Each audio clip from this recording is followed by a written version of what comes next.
Hello! Good evening, everybody! Denny's and Corgid says howdy. Howdy! Padgerman says play Astrobot instead. You just want me to buy Astrobot. Donate the $60 and maybe.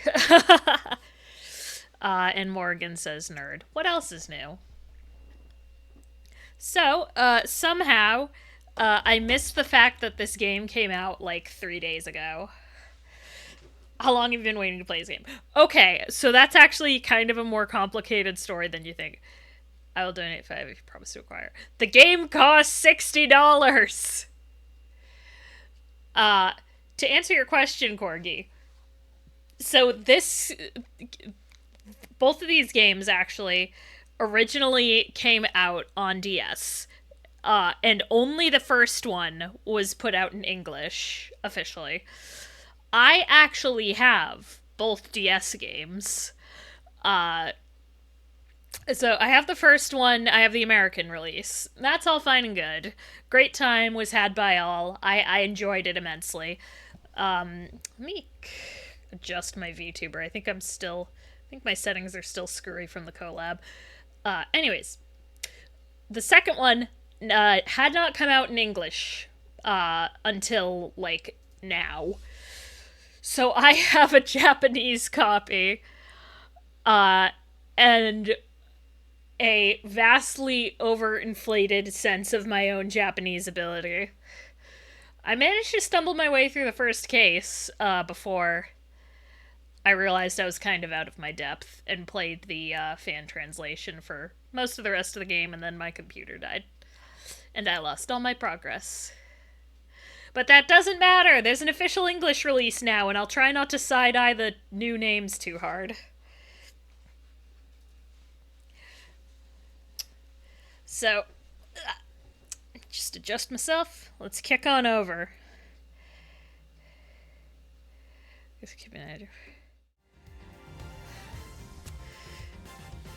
God. I mean, I'm enjoying this. So we're gonna play the first game first, obviously, because of Edgeworth. Yeah, so this, much like the last time Capcom atoned for their sins, contains 2 games. Okay, that's a subtitle they've given it. Anyways. Do we want to be fancy or pixel? I say we be fancy. Let's take advantage of it. Let's also play a game called How Well Do I Remember This Case? I got an award. I got a fucking achievement for just putting in the fancy graphics. I've hit the point where I'm Pavloved by the Ace Attorney typing noise. To make sure the defendant is found guilty, what other choice do I have? That's the job of a prosecutor, after all. Oh, hey, thanks for the follow. I thought you were already following me, Padge.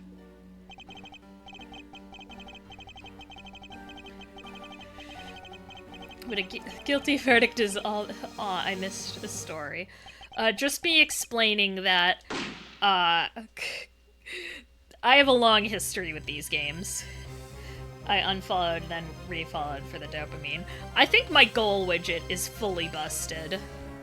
Unless, when did you unfollow?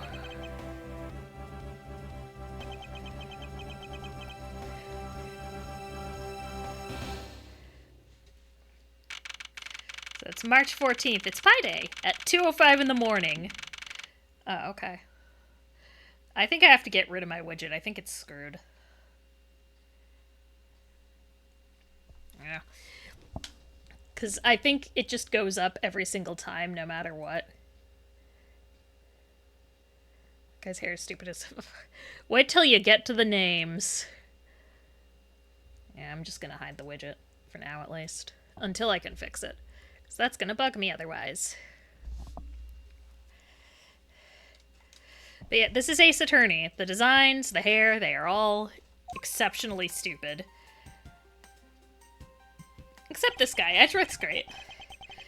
Edgeworth have a taco as a treat. Here's the thing. Edgeworth is such a funny character. Like, he's this prim and proper dude, but he's also, like, a massive weeb for the, in-game, kids anime that everyone loves. I think there are some Easter eggs pertaining to that. I'll point them out if I can find them. Anyways, so for those of you not familiar with Ace Attorney, this here is Miles Edgeworth, prosecutor. Ship bait with the usual series protagonist. Isn't Edgy a bad guy? It's more complicated than that. Edgeworth here is a prosecutor, and usually you are playing as the defense. But he has kind of a character arc as the games go on, where it becomes a little less Von Karma method win at all costs, and a little more work with Phoenix to find the truth. Those cases are a lot of fun, because you get some absolute gems of lines when Edgeworth is trying to save Phoenix's ass. Like, I totally forget which game it was in, but there was one point where Phoenix and Edgeworth are going back and forth, and Phoenix is realizing, like, he's out of options, he's screwed, the judge is gonna lay down a verdict, and Edgeworth objects, so the judge is like, yeah, what you got, Edgeworth? And Edgeworth's literal line is, and I'm not joking here, is like, I was hoping I would think of something while I was objecting. I didn't. BRB grabbing water. Anyways, so, our protagonist for this game, Prosecutor Miles Edgeworth. I hope Detective Gumshoe has been keeping an eye on my office and keeping it clean. The door is unlocked. It's amazing. Yeah, I fucking love this game. Also, if you can't tell by the existence of Detective Gumshoe, whose full name is Detective Dick Gumshoe, which is just 3 different words for detective, the names are almost always puns. What's that smell? It's very familiar. Blood? Can we turn the light on? I'd love to turn the light on. What the? He's so shocked. That's a whole corpse. What's the meaning of this? I mean, there's been a murder. Freeze.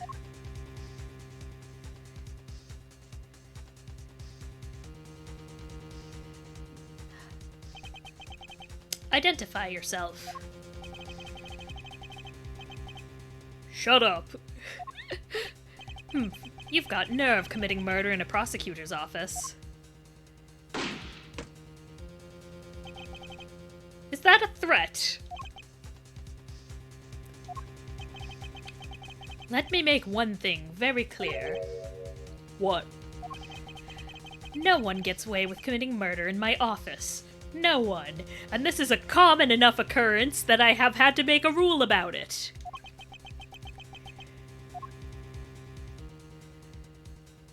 Alright. Bye, Detective Conan Murderer.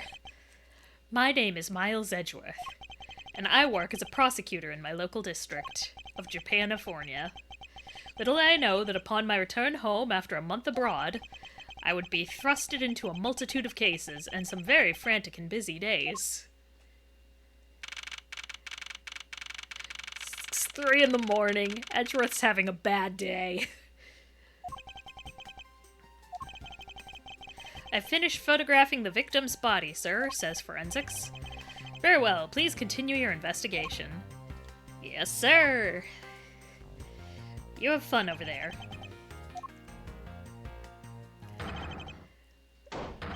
Hi, Gumshoe! Mr. Edgeworth, sir, are you okay, sir? Keep it down, detective. This is a crime scene. When I heard that a murder had taken place in your office, I ran up here straight away. This is Dick Gumshoe. He is a detective with the local precinct. And the one they assigned to handle this murder case for the time being. You're looking a little pale, sir. Are you hurt? There was a murder in my office. No, I'm perfectly fine. However... Ah, look what they did to your office! It's totally trashed!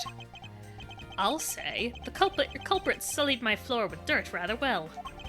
No one gets away with tracking mud into my office. That's right up there with committing murder in my office. Whoa, sounds like you're getting really burned up over this whole thing. This crime was committed in my office, so it is my responsibility to solve it. Oh, that's just like you, Mr. Edgeworth. Okay, time to do some investigating. Agreed. Our first course of action is to gather relevant facts and leads.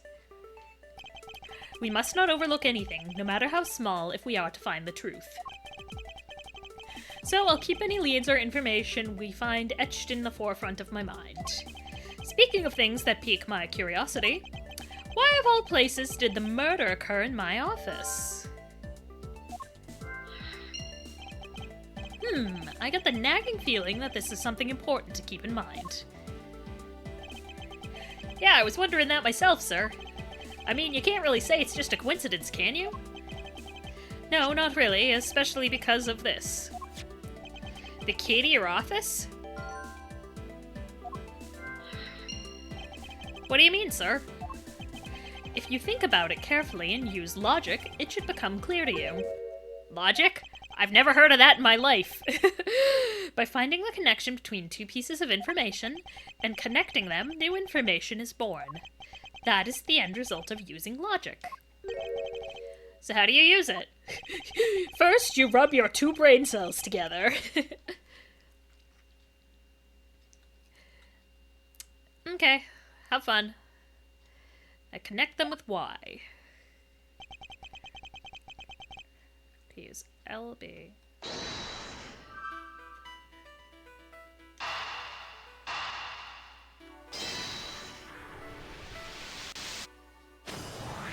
Hooray! I connected two dots. For security reasons, all prosecutors' doors are outfitted with locks, which means it would have been hard for the murderer and the victim to get in here. Ergo, it's impossible to dismiss the location of this crime as mere coincidence. Yes, that's exactly what I was thinking, sir. There must be a reason why someone infiltrated my room. What was the killer after? Why did he come in my fucking room? You're really on the ball today, Mr. Edgeworth. That's some beautiful logic, sir. Yes, well, when you follow leads to their conclusion, only the truth remains. God, we're really doing all the Detective Conan references today. However, if the information doesn't line up properly, I may stray far from the truth as well. But if I think carefully before piecing leads together, the logic should flow. The number of times when I originally played through this game that I would just give up and wind up just combining every possible two things. Quite a bit. Let's get started with our investigation, shall we? Yes, sir! Begin investigation. The basis of any good investigation is to examine everything, sir. I know that. When I want to examine something, I simply use A when I'm next to it, like a normal human. Oh, and if you ever feel lost and want to talk, just use Y, okay? I'll give you great, precise advice as an ace... Yo, hello! Ace investigator, sir. Something to try later if I have free time, I suppose. So, there's a gun here. What have we here? Could this perhaps be the murder weapon? If so, it would mean that the killer made their escape after disposing of their gun here. I think I've seen one of these before. I think it's a gun! Care to enlighten me as to where? Oh, I know! I was issued the exact same model, I think. Detective. I don't really like guns all that much. I mean, they're really dangerous. But now that I think about it, you do see this model around the precinct a lot, sir. I don't use mine much, except in emergencies, that's why I didn't recognize it. So it's the same type of revolver as the ones used by this precinct's detectives. Let's have a look at the corpse.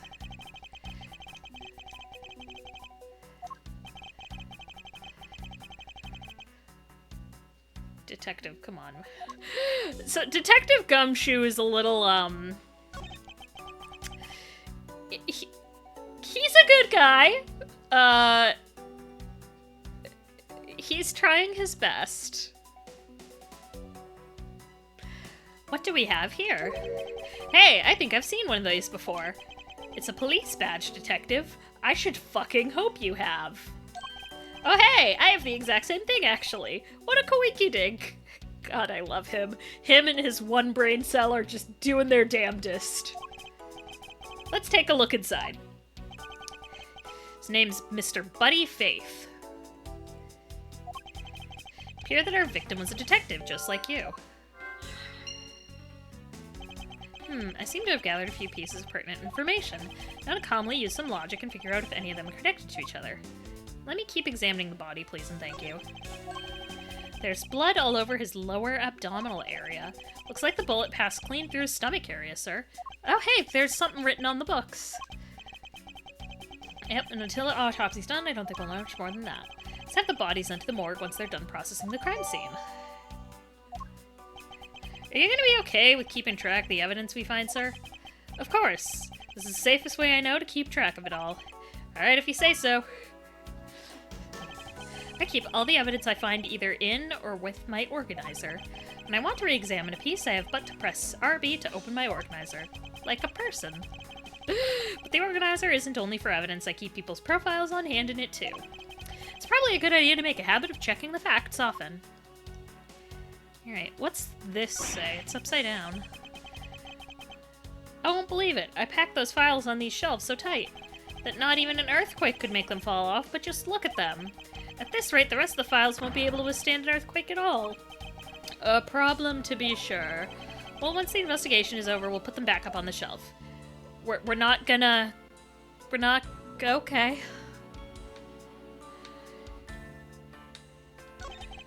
Your files are all over the floor, sir. They probably fell during the struggle between the victim and his killer. Aw, and I tried so hard to keep this place spotless while you were away.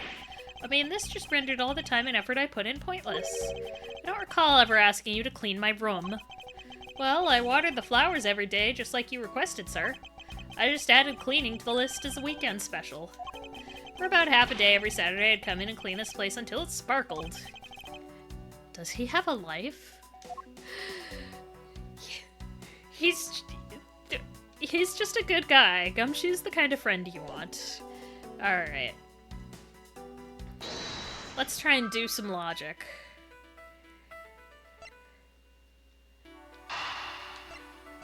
I think I can connect these.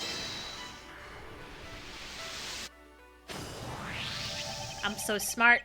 The revolver, the standard model used by detectives. Could it have belonged to our recently departed? Detective Gumshoe, could you please thoroughly check the victim's body one more time? Yes, sir. On it now, sir. Excuse me, pal. Let's see. What have we got here? Mr. Edgeworth, sir. This guy's wearing a gun holster. So it appears our killer somehow managed to take the victim's gun from him. Interesting. Let's see what else we can find out about this revolver. So I always say you gotta look really carefully at each piece of evidence. You can use right stick to rotate an object. There's no such thing as a bad angle. It's LB and RB to zoom in and out to get at the nitty-gritty.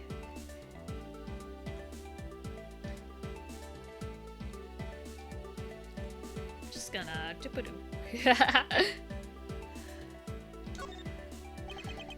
Think that it's so easy to take a life with just the pull of a trigger. You know, I can't ever see myself really liking guns. Oh, but I love the ones they use at track and field meets to start races. If you take off before it's fired, everyone always ends up following your lead. To chase you down for a false start, detective. Now that you mention it, even when I finish first, I always wind up in last place. Okay.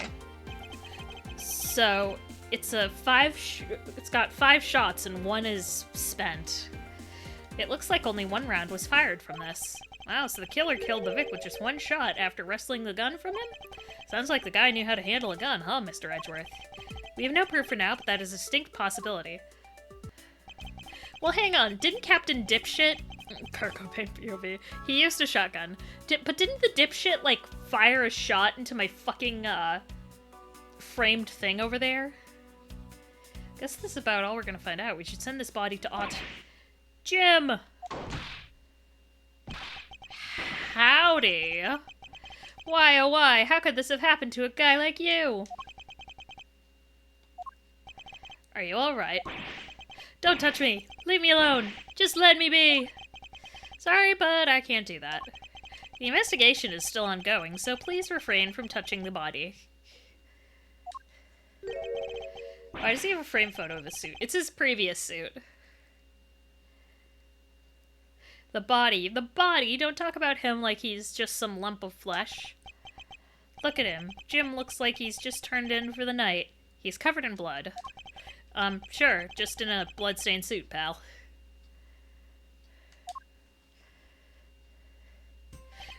And it's not a photo, it's like his actual old suit that's framed. Where are my manners?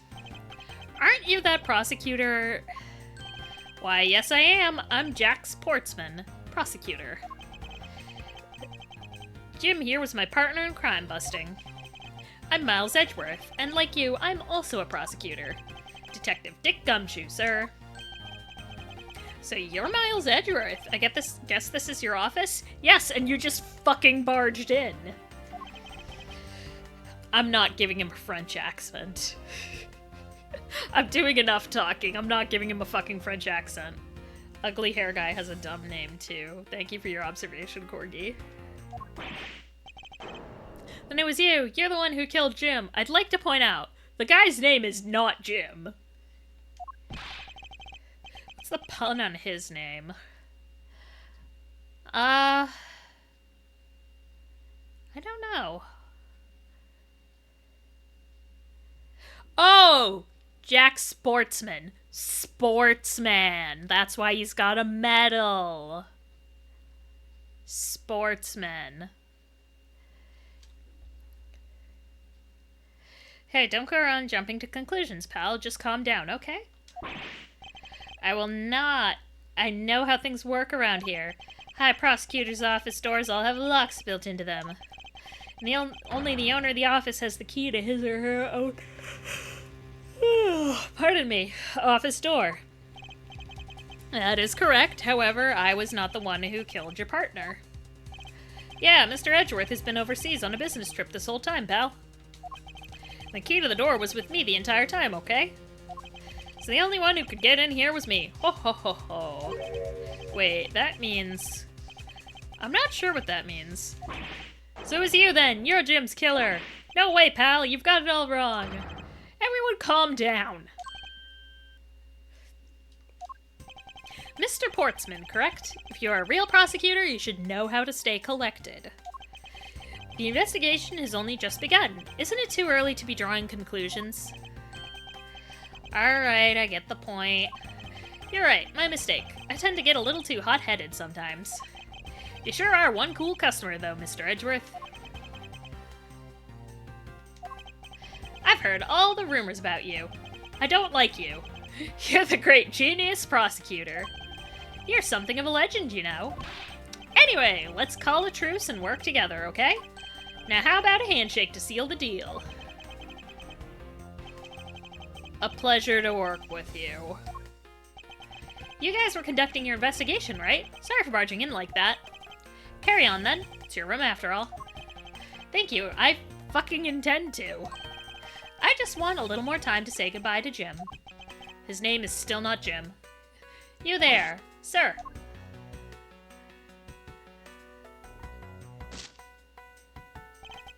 I want you to capture this scene on film for me.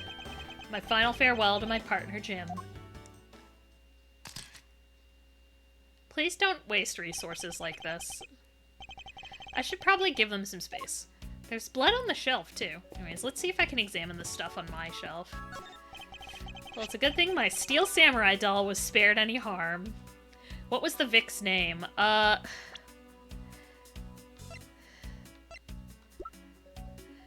Buddy Faith.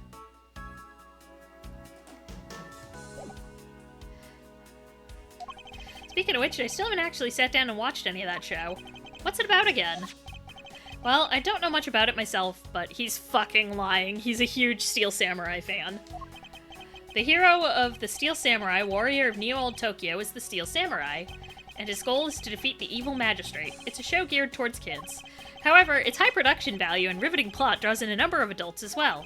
Spin-offs like The Pink Princess, Warrior of Little Old Tokyo, and The Nickel Samurai, along with the deluge of merchandise and even a new stage show gives it presence. You sure know a lot. Are you sure you're not some sort of rabid fanboy? Of course not. Anyone that keeps up with society knows at least this much. And that conversation lasted longer than expected. Let us return to the investigation. I want to take a look at this. Hope we can solve this case quickly. I'd like to return to relaxing on this sofa. I don't want to look at the fucking sofa. That thing looks a billion times softer than my mattress at home. Can I sit on it too? Just for a little while, sir?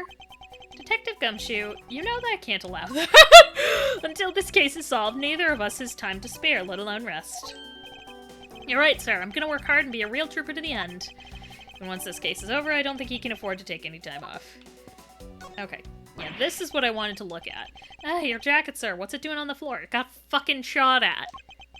Must have fallen off the wall when the killer tried to threaten me by firing a round. So the killer not only shot the victim, but they shot your jacket as well. But remember, only one shot, was missing from the gun. They dared to shoot the ultra-special jacket that you made your prosecutorial debut in? What if they had shot through it? It would have been a disaster. It's not worth getting worked up over, Detective. Not when there's something more here. Huh? Like what? Take it you haven't noticed it yet, Detective. There's a giant contradiction right here in front of us. Really?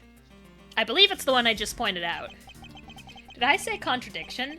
He must be rubbing off on me. I'm starting to sound like him. He's referring to Phoenix there. So that's not the murder weapon. Either it's not the murder weapon, or what the guy shot my jacket with,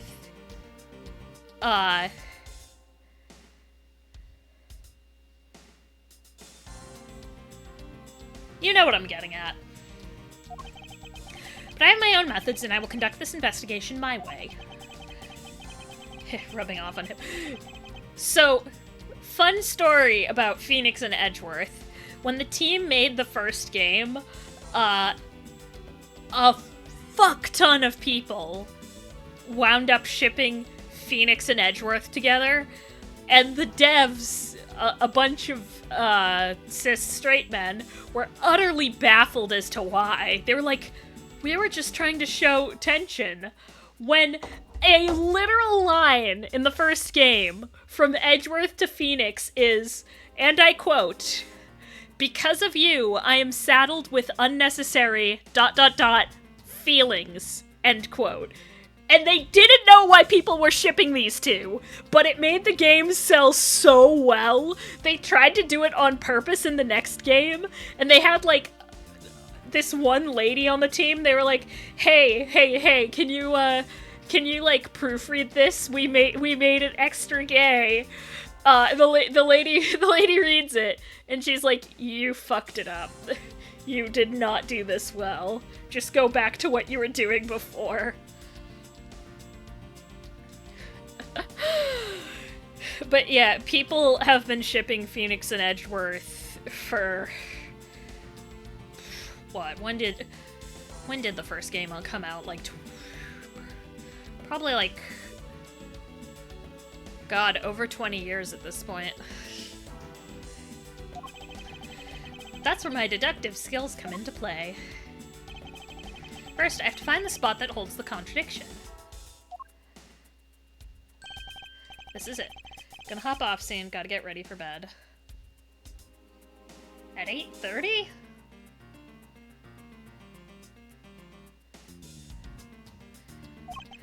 When I spot something that's off...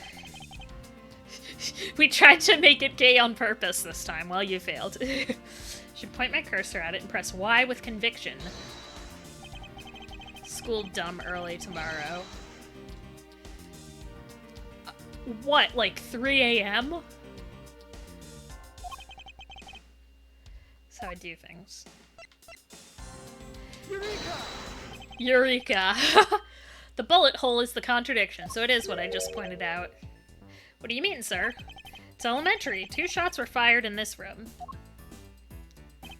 The first felled the victim. And the second felled this frame. Hey, that's right. However, this gun was only fired once. I have to wake up at 3 AM to get to school on time. Oh, jeez.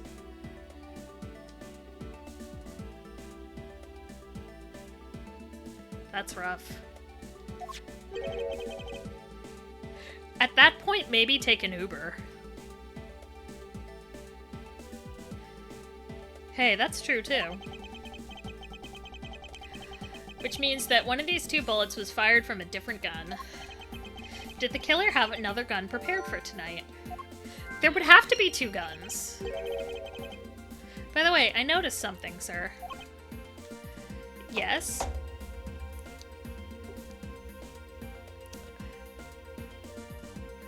One sec.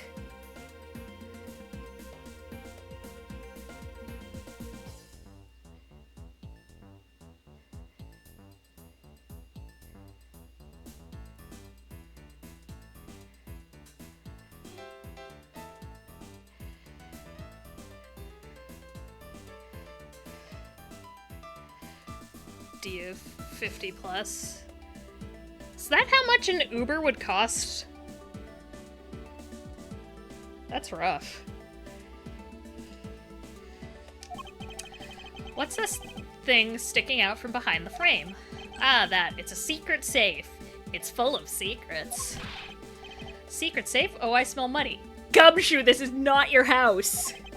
I'll spare us the trouble and just say it. Nothing like what you're imagining is inside. Now, if you could kindly move this frame out of the way. Roger that. Achoo! Achoo! Talk about dusty. Suppose that's what happens when I'm not here to dust it once in a while. I had no idea there was a safe here. I'd have kept it clean for you, sir. So when did you put this thing in? $48. That's rough. He has weeb shit in the safe. I'm betting he has a gun in the safe. It wasn't something I had installed personally. Every prosecutor's office has one. Really? I had no idea. Well, only prosecutors are supposed to have knowledge of their existence. So what's inside, Mr. Edgeworth? Right now, nothing. We only use them to store especially important evidence when a trial is in session. That's it? Talk about squashing my hopes and dreams. Well, I won't rest until I've inspected every suspicious-looking nook and cranny.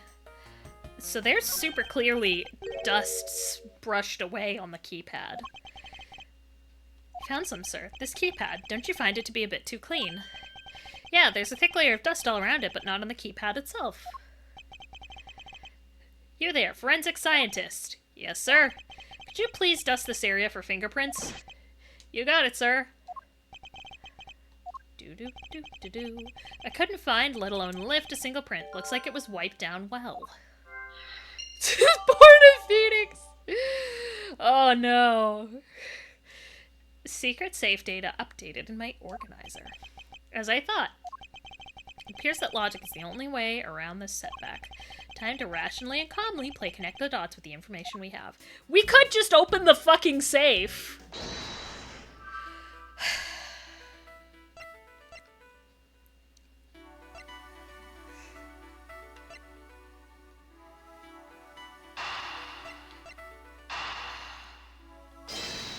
I think he wanted whatever was in that safe.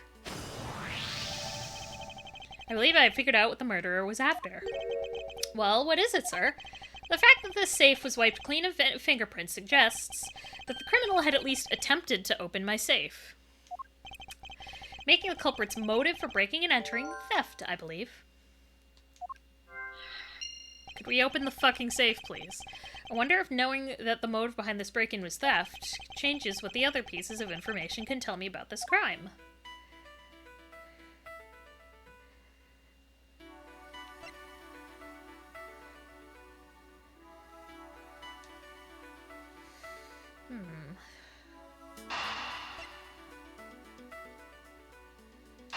Maybe?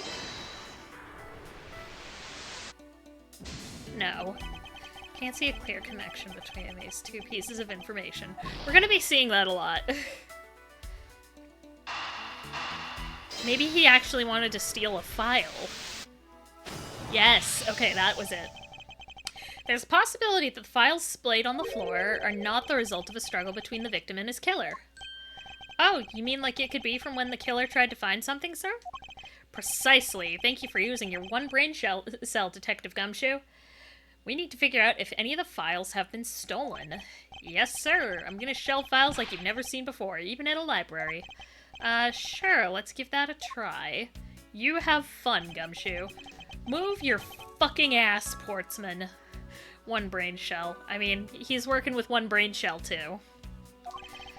Surely you must ponder that every once in a while, Mr. Edgeworth. Move your ass. No matter how much we lament, the dead will not come back to life. All we can do is search for the truth. And, so what are we supposed to do? How do we go about finding the truth? Step 1, you move your ass. First, we calmly restore the files to their rightful place. Got it, here, let me help. No, fucking don't. Oh, so this file goes here, and that book goes there. You sure know a lot about where things go, despite it being Mr. Edgeworth's office. Because I'm the one who keeps it tidy, pal, okay? Done. Huh. It would appear that the murderer was definitely committed here. Ugh, the bloodstains on the bookshelf are still fresh. I suspect the victim was killed in a standing position, hence the prints on the shelf. Another guy fell on the floor, right? The blood on the floor is kinda grossing me out. You are a detective. Detective, I don't have the time to deal with your weak stomach right now. But you know I'm no good with blood, sir. I'm certain there's something wrong with this picture.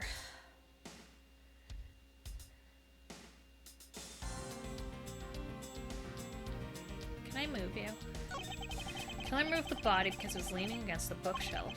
The blood on this guy's pants proves that pretty well. The bullet hole is near the ground. Good spot.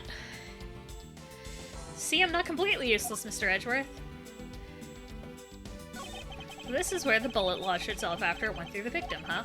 For the bullet to be lodged so squarely in a file spine indicates that the files were ransacked after the shooting had occurred. Then I guess the victim was moved because he was in the killer's way.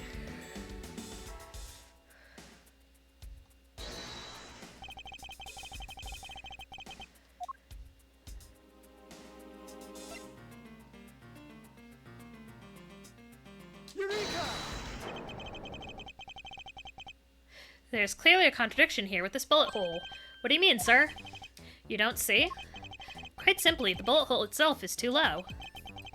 If the victim was shot in the stomach, the hole should be much higher up. What if the guy was shot while he was sitting or lying down, sir? That would be illogical. The victim leaned against the shelf here after being shot, which suggests that he was standing when he was shot. Then that means... Wait, what does that mean, sir? It means you need to use your brain every once in a while instead of mind, detective. In any case, it means someone made a faulty assumption.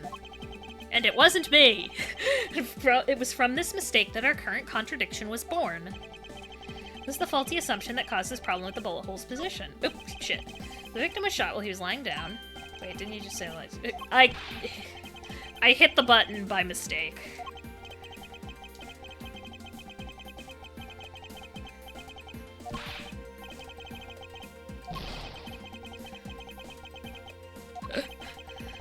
Faulty assumption caused the problem with the bullet hole's position.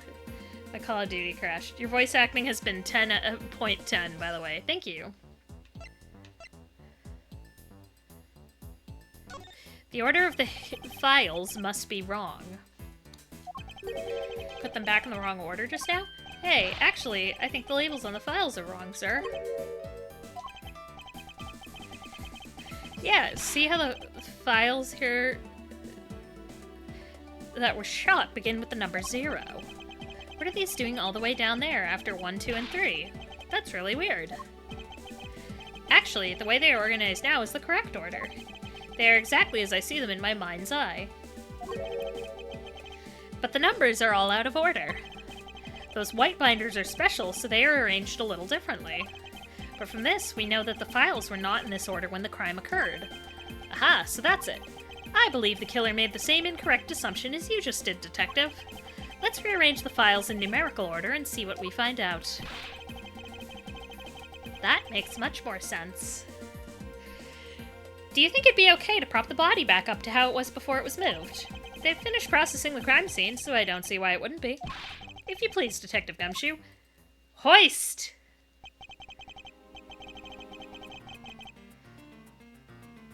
As I suspected, the bullet hole is now where it should logically be. The killer went through my files first before shooting Mr. Faith. And then put the files back in numerical order, I guess. Exactly, and then proceeded to shoot the victim. But why would someone kill a man and then look through your files one more time? Puzzling indeed. The files were thrown into disarray twice, once before and once after the crime, but why?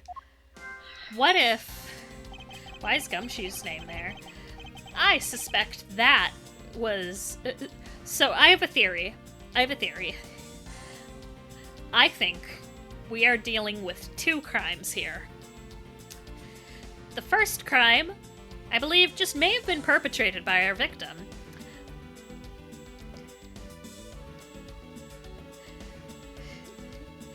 Indeed. I think someone's trying to frame the good detective. So, here's what I think happened from the facts that we have so far. I think probably our victim here, Mr. Buddy Faith, came into my office trying to steal something. It's not how you spell gumshoe. Correct! See, I can spell. Beating the illiteracy allegations. Good job. So I think Mr. Buddy Faith here came and ransacked my office looking for something. I think our killer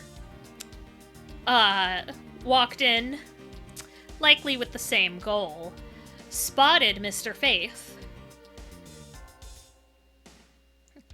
as he was putting Mr. Faith ransacked my office and put the files back incorrectly. I think a real killer spotted Mr. Faith, assumed he was caught, and killed in a panic before, looks like attempting to frame our detective friend with the very good upside-down writing there, and scattering the files to cover his tracks. That's my theory, at least.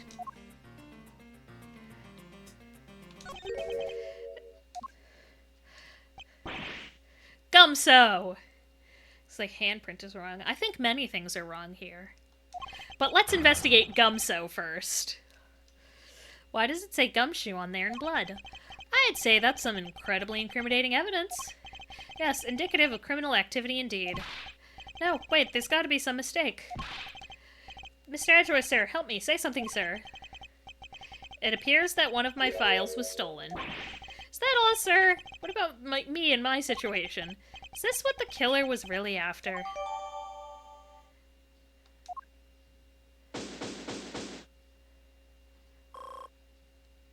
Well, good news, we've finished the investigation. Looks like Jim was able to leave us the name of his killer in the end. And this, his most important message, managed to reach us. I'm telling you, it wasn't me. You can't be terribly pleased to hear that your beloved partner is the guilty party. If you are going to accuse Detective Gumshoe of being the culprit, I sincerely hope you have some proof to back it up. We learned this lesson in the first game! We learned not to trust this shit!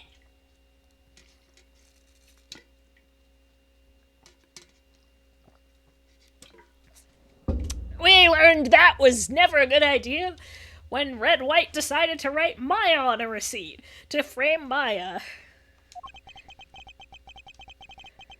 If that's how you want to play it, then at least allow me to understand your reasoning. You got it.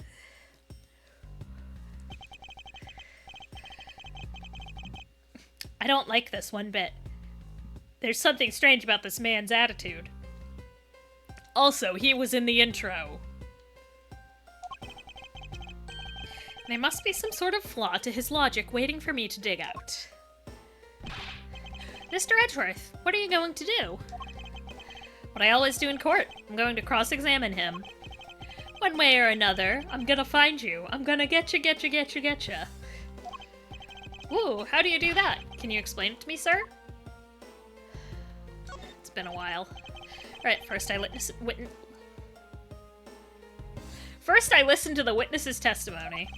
If I find a flaw in the testimony, something that contradicts the evidence, I open my organizer with right button and present the piece of contradictory evidence. Why is Sportsman's hair so fucking ugly? I like how this man has committed murder and y'all are just really dedicated to roasting his hair. To present something, I simply use why, but that's old news. But it's not like there's gonna be a flaw in their testimony every time, right? Correct, and at those times I need to press the witness with left button. Right bumper, not button. I know what I'm doing! I know what it means! Sometimes by pressing I can draw out new information and newer modified testimony. I think I got it, sir. I'll be sure to try this technique out during investigations too. Please don't! Very well, I'll even show you how it's done. Now watch carefully. Do you? Yes, I know what the button is. Alright, let's hear him. Detective Gumshoe, you stole Jim's gun from him and shot him dead. Furthermore, you messed up the files to make it look like you had committed theft instead. That's when you moved Jim's body that was sitting in front of the bookshelf. But thanks to that, you didn't notice the bloody letters his body was hiding. And it will be by his final words that you will be brought to justice. You intend to argue that the victim's dying message points to his killer? I can hear Jim's voice and he's calling for his killer's arrest. Are you sure you're not mishearing his words, Mr. Portsman? There is no way Detective Gumshoe is the culprit here.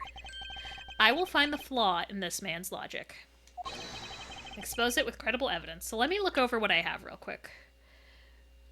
My prosecutor's badge is not going to be helpful here. Went clean at 2:05 a.m. Only one shot fired. The files written in blood is stolen by the culprit.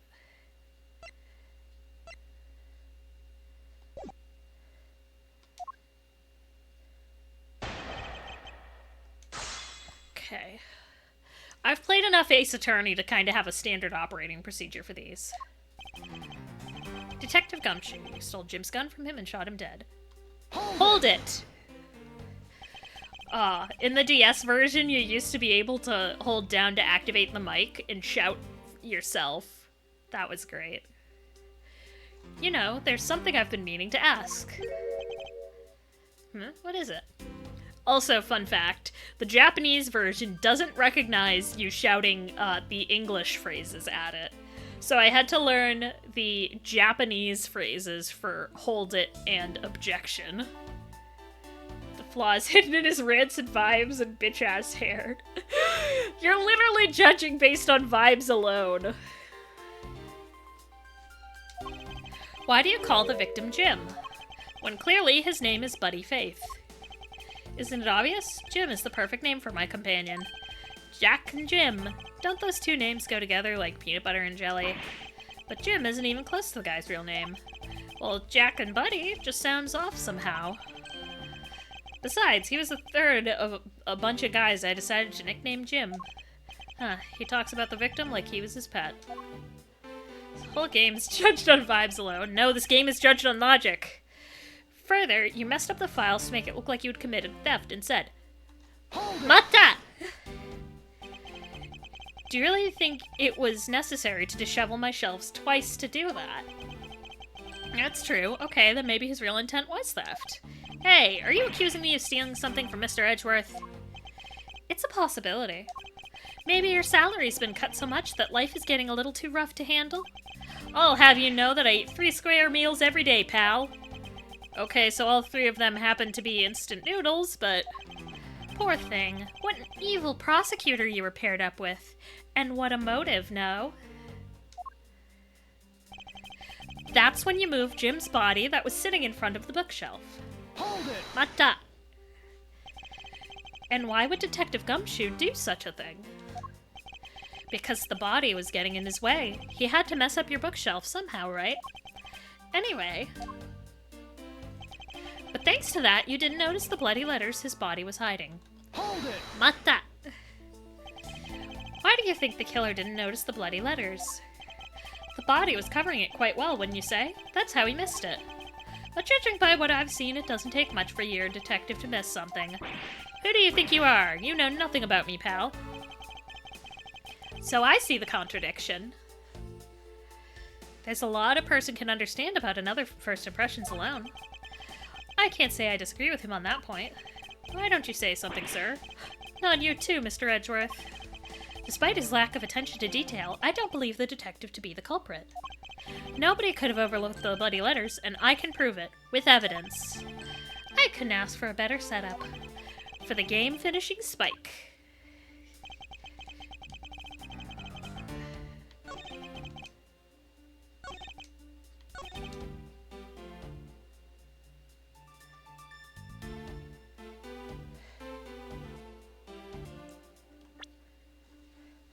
So here's the thing. If he wanted it to look like he had committed theft, he absolutely would have seen the bloody letters, because the missing file would have had bloody writing on it. Objection! And apparently I don't present that here.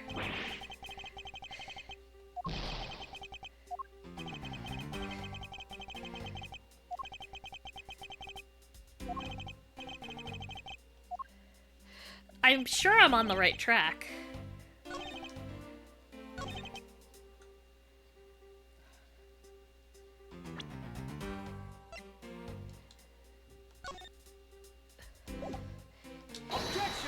Iggy!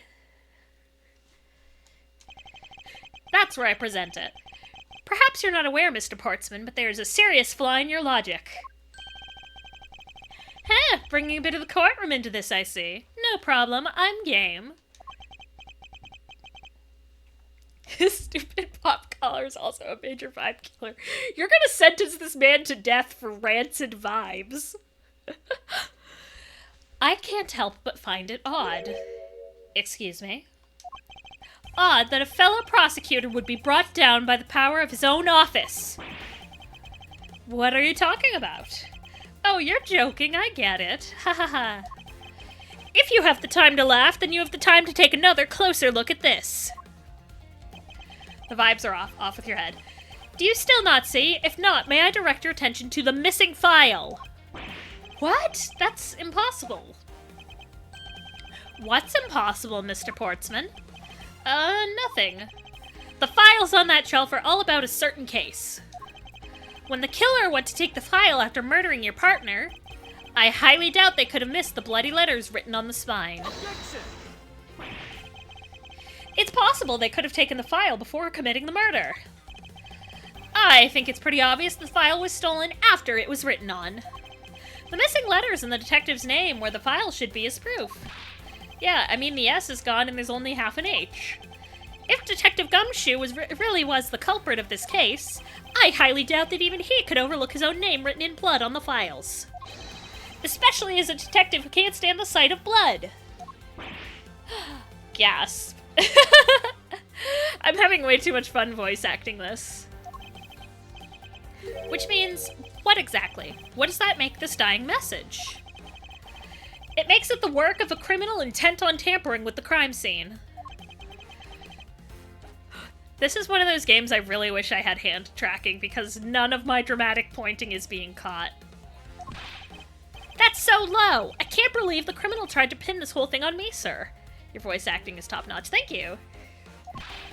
I'm gonna get him, sir. You'll see. I'm gonna have them under arrest in no time. Well, Mr. Portsman? Brilliant! Absolutely splendid. Logic deserving of Olympic gold. I appreciate the praise, but it doesn't change the fact that your reasoning is flawed. You win some and you lose some. That's how life goes. Glad everyone's so cheery, even though I feel more dead than alive. Ah, but you know, it really is a shame. I really didn't want to have to bring this up, however. What have you got? What is it this time? Are you still after me, pal? Humor me for a second. Who has the key to this office? That would be me. But Mr. Edgeworth just proved that I'm innocent, pal. What's this fucking Detective Cabanela ass move? That's absolutely right, and I acknowledge your innocence. Then why do I sense that you still have something to say? What is this? Well, I was thinking, did you know there's one other person with a key to this office? One other person? Hey, you there! You can never be Detective Cabanela. No, we stand Detective Cabanela in this house. Yes, sir. What is it, sir? Would you kindly fetch and escort that lovely young lady here for me? A lady? The girl is a member of this building's security. Think of her as a material witness. Security? Did you say security? No, stop it, pal. Don't. Oh, is it Maggie? Is it fucking Maggie? Howdy, Maggie. I believe she needs no introduction. I have called upon Miss Maggie Bird, a member of security. Detective Gumshoe, sir. Maggie! They kind of have, like, a thing going. Miss Bird is the security guard on watch tonight. I see. And your point is? My point is that she could very well have used it. And by it, I mean the master key, which can open all the office doors in this building. What? If you were not the guilty party, Detective Gumshoe, then the only other person with access to this room is Miss Bird. How dare you! I would never sneak into someone's room. That's right. I refuse to believe that Maggie's the culprit, pal. It was me. That's right. I did it. Can we take that as a confession, Detective? Well, it wasn't really me, but it definitely wasn't Maggie, pal. So yeah, it was me. If it was, you'd have no problems with that, right? Or someone picked the lock, you muppet. Please refrain from flying off the handle, Detective. There's no need for such theatrics. Listen to your boss, Detective. He understands what I'm saying here.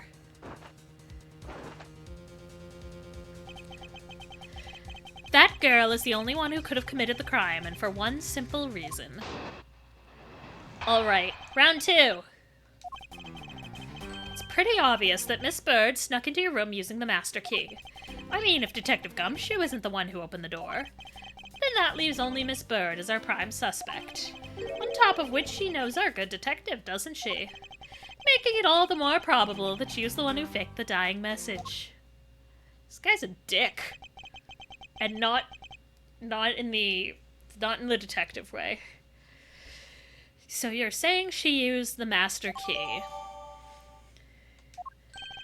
Incredibly incriminating evidence, wouldn't you say? That's what you claimed about the evidence earlier as well. You know, the shit I debunked. That was then, this is now. The flow of a good match always changes during a rally. It's all about your reflexes and reaction time, especially for an athlete like me. I need water, I'm gonna blow out my voice.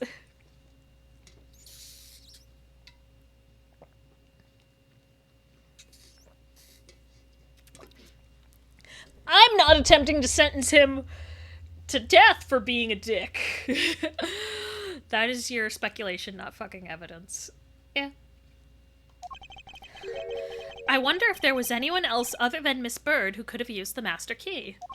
Insert joke here. It seems that the only way to get Mr. Portsman to give me more details is to press him. I never said death. Okay. Let's get him again. It's pretty obvious that Miss Bird snuck into your room using the master key. Hold it! Mata! Are you sure Miss Bird is the only member of security who could have used the master key? There's only one person on staff at this time of night, and tonight she's it. Isn't that right, Miss Bird? That's, true, but I wasn't able to use the master key at the time of the crime, sir. Wasn't able to? What's that supposed to mean? Yes, moving on. I'd hate to get sidetracked by something unrelated.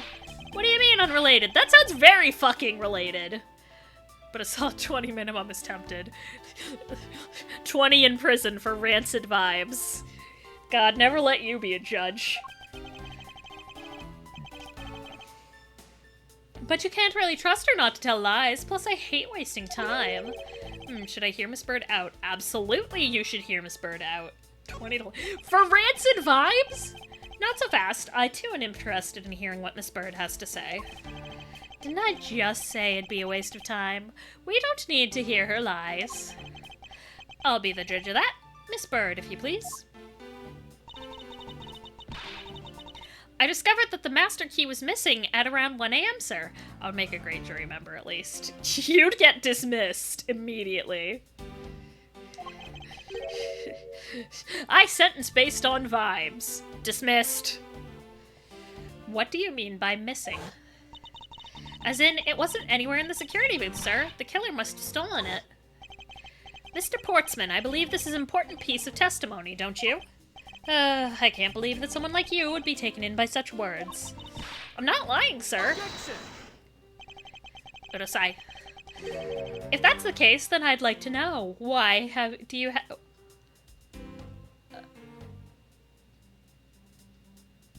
Occasionally it takes me a minute to parse these sentences in my little fox brain.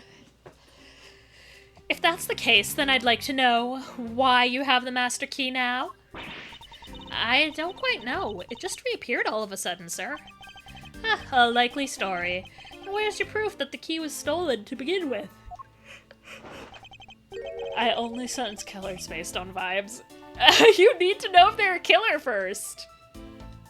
I bet you just forgot where you put it and then found it again. I never lose things. I can practically guarantee that. With me, if something disappears, it's usually because someone stole it. Yeah, pal, trust me, you don't want to test just how bad her luck is. It is hilariously bad. Like, she has been accused of murder twice over the Ace Attorney games for just being in the wrong place at the wrong time. And I'm a hop off. Okay, bye, Morrigan. Unfortunately, I can't deem this piece of testimony as conclusive. Glad you agree, Mr. Edgeworth. But... You still haven't established Maggie's motive for breaking into Mr. Edgeworth's office. Her motive? Didn't we already establish that it was theft? I mean, the culprit clearly went through the bookshelves and at least tried the safe. It is as Mr. Portsman says, Detective. Can't ignore the fact that all the evidence points towards a motive of theft. But I'm done taking blows. It's time to counterattack with a few facts of my own. Her intent, the nest of shells from wife down safe, I'd say thievery. Hold it! I concur that the culprit's motive appears to have been thievery. However, glad to hear that the great Miles Edgeworth is in agreement with little old me. However, with regard to the investigation of the bookshelves and safe... Hey, good thinking, asking for my opinion on the matter. I wasn't. Would it be too much for you to allow me to complete a full sentence? I mean, if Detective Gumshoe is the one who opened the door... Hold it! I thought we had established Detective Gumshoe's innocence pretty thoroughly. It was just a theory, one hypothesis among the many possibilities. I mean, I had my doubts about Miss Bird from the very beginning. If that's the case, then why didn't you mention her first? Now, don't make that face. See, there goes the truth running the other way. Let's pick up the pace and see if we can't catch up to it. He deserves contempt of court for interrupting alone. Unfortunately, we are not in court. We're just in my office, which doesn't count. I don't think you're catching my drift. Ah, but we are in agreement that the detective isn't the killer, right? If so, then I hope you'll understand when I say that since she is the only one who could have opened your office door, then that leaves only Miss Bird as our prime suspect. Hold it! Don't you think it's a bit early to be jumping to conclusions? Are you saying there's another way to open the door other than with the master key? Oh, I get it. Perhaps you had a spare made for someone else. I'll have you know I have never made a spare, so what are you insinuating? Nothing. Guess I should have known better than to suggest that someone like you would. On top of which, she knows our good detective, doesn't she? Hold it! Is there anyone in this district who hasn't at least heard of Detective Gumshoe? Good point. He's practically a celebrity among us prosecutors. Really? I never knew I was so talked about, sir. We're holding our collective breath, you know. For when you screw up so badly that you're literally chased off the force. Wait, what? Is that true, Mr. Edgeworth? Of course not. That's hogwash. Phew, don't scare me like that. I almost had a heart attack there. Making it all that more probable that she was the one who faked the dying message. Hold it! By dying message, you mean the bloody letters that spell out Gumshoe? I figured that whoever wrote his name must have wanted to frame him. And just the act of choosing his name is proof enough that the two knew each other well. Mr. Edgeworth, what are you waiting for? Hurry up and present some evidence. I would love to. But first, we should listen a bit more and digest what he is saying. And press him for more information.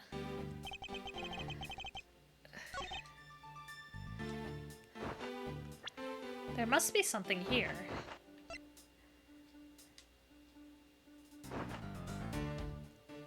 Wait, if he's saying Maggie wrote out Gumshoe to frame him, then why would she mess it up?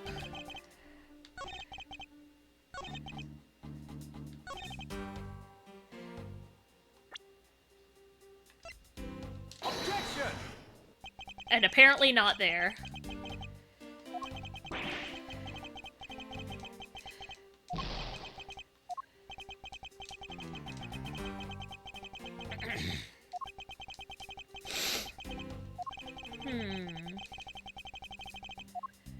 I think I'm on the right track. I think I just presented it in the wrong spot. Oops.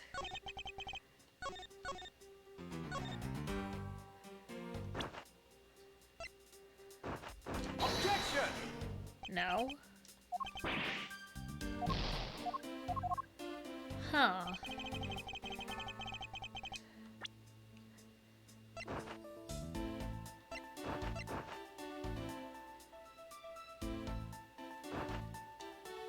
Objection!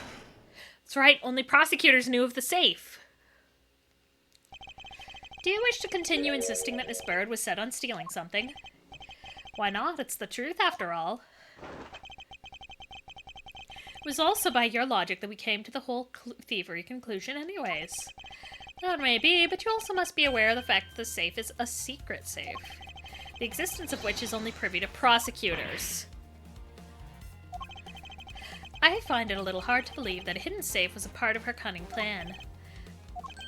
But she could have found it by accident while she was turning everything else upside down.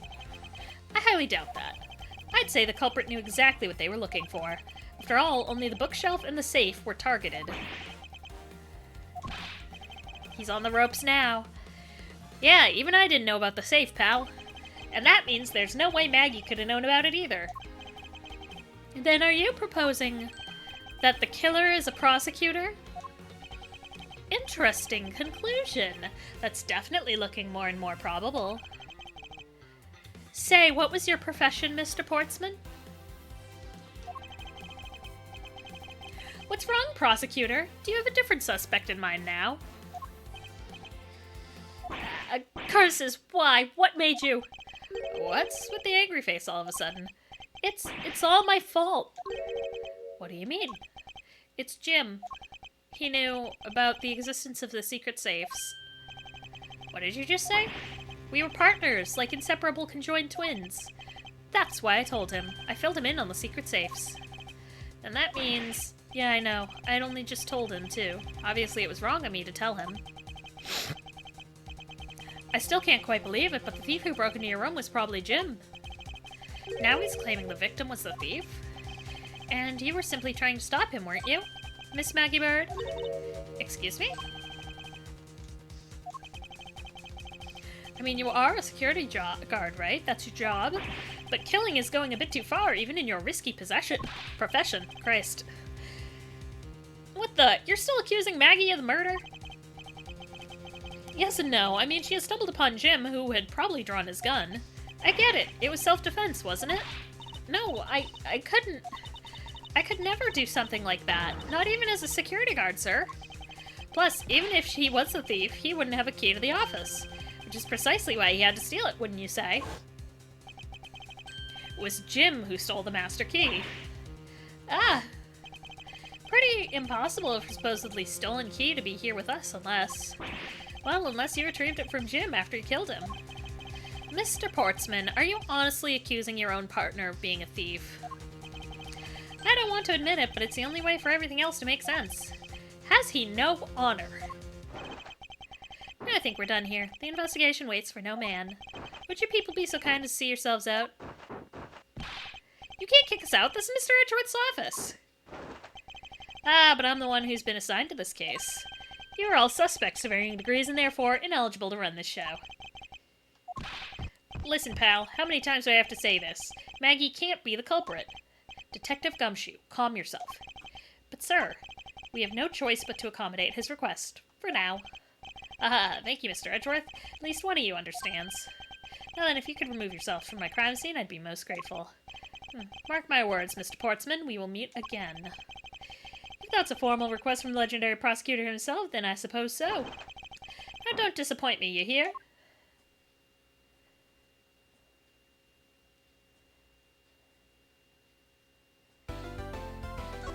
I forgot saving was a thing.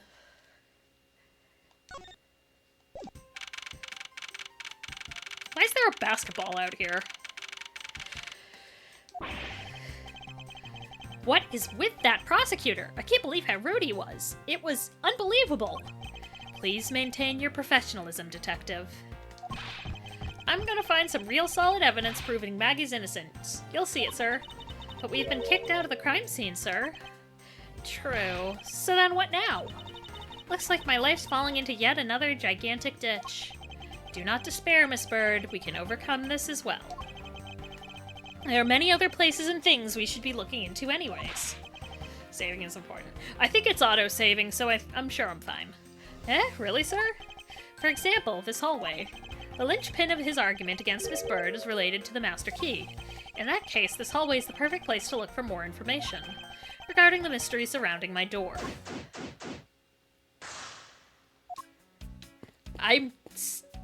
Why? What is a basketball doing here? That's Mr. Portsman's prized possession, sir. I heard he also plays soccer, dodgeball, and even tennis. Not a single one of those sports is suitable to be played in a hallway. Oh! It's Winston Payne! This guy is usually the tutorial prosecutor in Phoenix Wright games. Obviously, the pun on his name is Winced in Pain. Looks like you're in quite the pinch, Mr. Edgeworth. To be sure, a murder within the walls of the prosecutor's office is no trifling matter. We must find, apprehend, and punish the killer accordingly, post-haste. Sounds like a messy case you've got on your hands. If you ever feel lost or need some advice, my door is always open.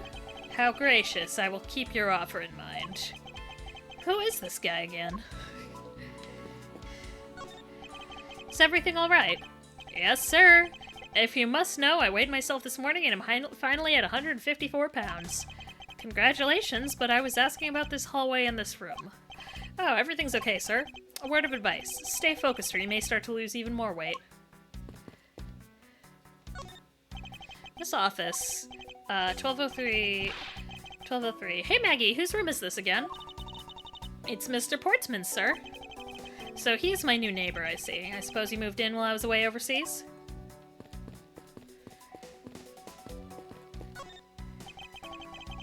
Ooh. Hey, there's something here. It's... isn't it that those... Isn't this that missing O-Series file, sir? No doubt about it. The bloody letters mark it clear as day. There seem to be a few pages missing. A thief took only what was necessary and left the rest behind. So what are these O-files about, sir? I guess they got something worth stealing in them, huh? Not particularly, it's just a collection of court case files. However, the case cases within these files are not mine. Huh? They belong to the High Prosecutor that used to occupy my current office. I have my reasons, but let's just say I was charged with keeping them as they were. Then that means the thief must have also wanted the file for a specific reason, right? It would seem so. Only the pages related to that case from 10 years ago are missing. Wonder why anyone would care about such an old case. If it's fucking DL6 again, I'm gonna lose my mind. A well-crafted, high-quality sofa for visitors. The stitching is excellent. Talk about a luxury waiting area. These babies are also great for napping, you know? You would sleep even out here, Detective? In a hallway? Whenever I do, I always wind up dreaming about giving testimony on the stand. But it always ends the same way. Me getting trounced by a lawyer. Isn't that awful? Maybe I should give it a try sometime, to envision myself winning, naturally. Anyways, let's talk to Maggie. I was wondering if I may speak with you for a bit concerning this case. I've always been a big fan of the courtroom, but this is like a dream where I'm being cross-examined by the Miles Edgeworth. I can't let this chance pass me by. I must remember to ask her about the master key. I should jog her memory by showing my notes to her with why.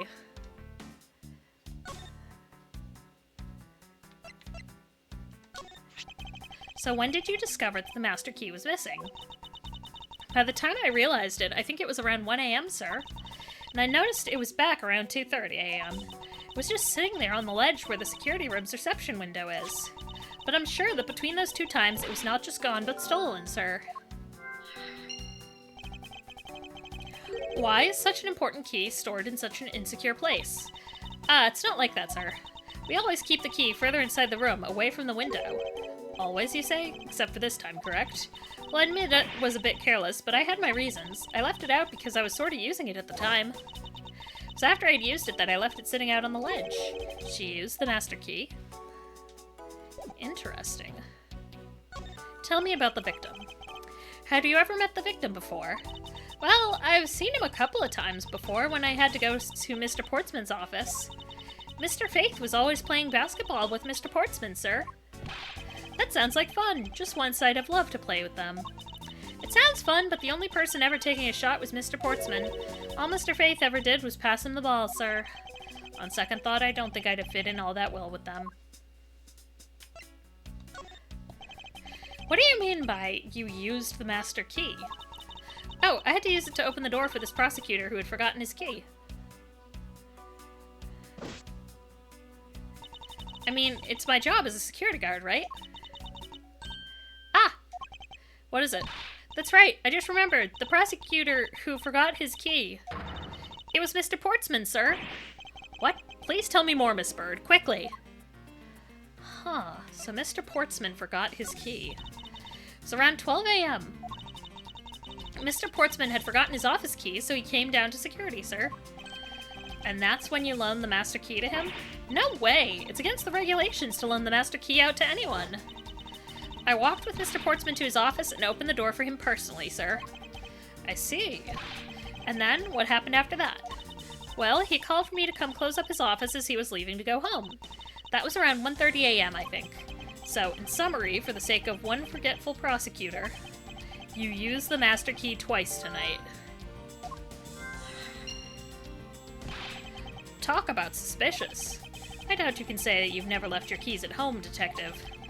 This calls for a thorough examination of Mr. Portsman's door. Agreed. Miss Maggie Bird, correct? I take it that you're an acquaintance of the detective? She was under my supervision back when she was still on the force, sir. One day, she got caught up in a murder and things started going downhill, so she quit. But I owe a lot to Detective Gumshoe for introducing me to my current employer. Or so I thought until a few hours ago. Right before I was about to clock out for the night. You got caught up in this whirlwind of a case, correct? Don't worry, my whole life has been nothing but a whirlwind of bad luck and failures. That's rough, Maggie. Since I was 6 months old when I fell from the 9th floor of my apartment building, Jesus. I've been hit by all sorts of vehicles, gotten sick from all sorts of foods, failed at almost every test I've taken, experienced almost every kind of disaster, and now I even managed to be named a criminal just when I become a security guard. That's a lot to go through in one lifetime. I know! And just when I thought I'd finally found my happiness, I wind up getting you and Detective Gumshoe involved in my bad luck. You don't need to worry about me, Miss Bird, nor do you need to worry about yourself. I will solve this case and prove your innocence. All I ask in return is your cooperation.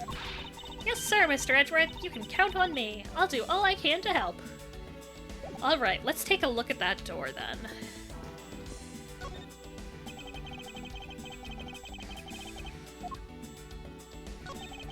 In 1203, I think this is Mr. Portsman's office. Yeah, you can't mistake it because of that basketball hoop, sir. Oh, that reminds me, Mr. Portsman had actually wanted room 1202 really badly. But since you're already occupying it, Mr. Edgeworth, we put him next door, sir. So why was Mr. Portsman so particular about getting room 1202? I'm not sure, but I bet it's because of something like his birthday is December 2nd. Yep, that's gotta be it. I can't think of another reason why. I can think of at least 3. But why am I wasting time thinking about this? The door is locked tight. Heh, I bet the old credit card trick wouldn't work here, huh, Mr. Edgeworth? This is the office of a high prosecutor detective. The doors would be pretty ineffective if the average cat burglar could get through them. Aha, so I guess only a great cat burglar could get in. That must be who our culprit is. God, I love Gumshoe and his one brain cell. Might I advise you to return that conclusion to whatever pawn shop you bought it from? That's a wonderful burn and I'm stealing it. It's Mr. Portsman's personal basketball hoop. Can't believe you put something like this in the hallway of the prosecutor's office. But you know, it's actually pretty useful, sir. I haven't gotten lost trying to get to your office since it's been here. How long have I had the same office and yet you still managed to get lost?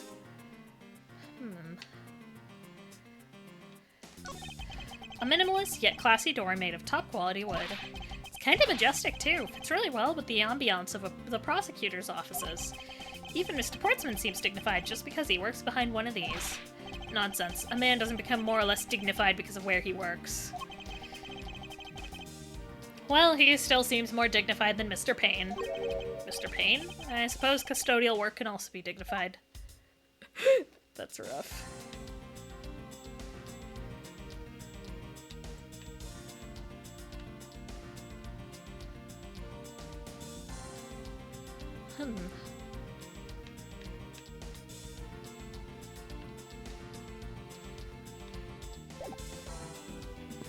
I wonder if there's any logic I can piece together right now.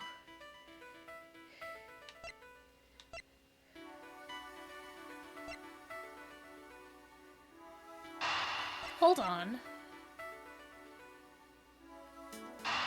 That timing! That timing doesn't match up.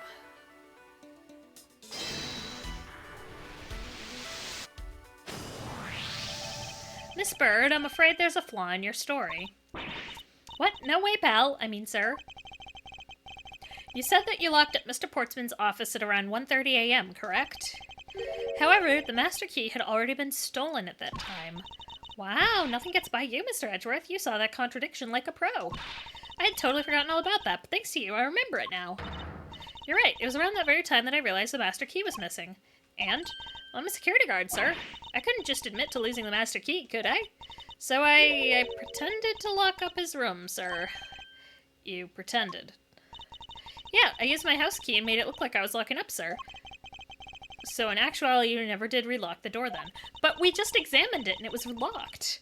Well, I thought maybe I could go lock it after I found the key. Come to think of it, I guess the door still hasn't been locked properly. But, hold on.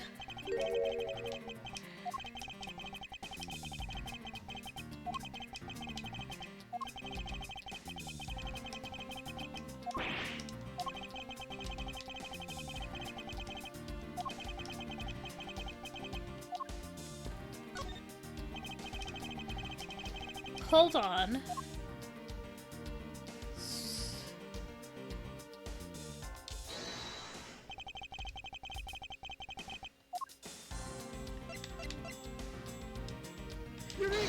Eureka! Sportsman is such a... see you next Tuesday for playing basketball in a lawyer's office. I swear, tiny child me, I was better behaved than that when I had to hang out at a lawyer's office during summer weekdays. Technically, they're prosecutors. There's a contradiction here between reality and the evidence. If what Miss Bird has said is true, then why is the store locked tight? Huh? You know, you're right. Miss Bird, are you sure you didn't relock the store? I'm certain of it, sir. And I don't think Mr. Portsman noticed it himself that I hadn't. Which means what, sir? It either means that he actually does have the key to his office, or that the door Miss Bird opened wasn't this one at all, but a completely different one. She opened a different door, but how can you prove that? There's an easy way to find out. All we need to do is... we need to examine these.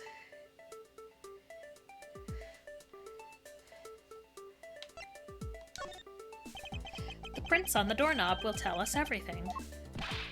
Hey you, pal, do a favor and see what you can lift from this, okay? So, what'd you find out?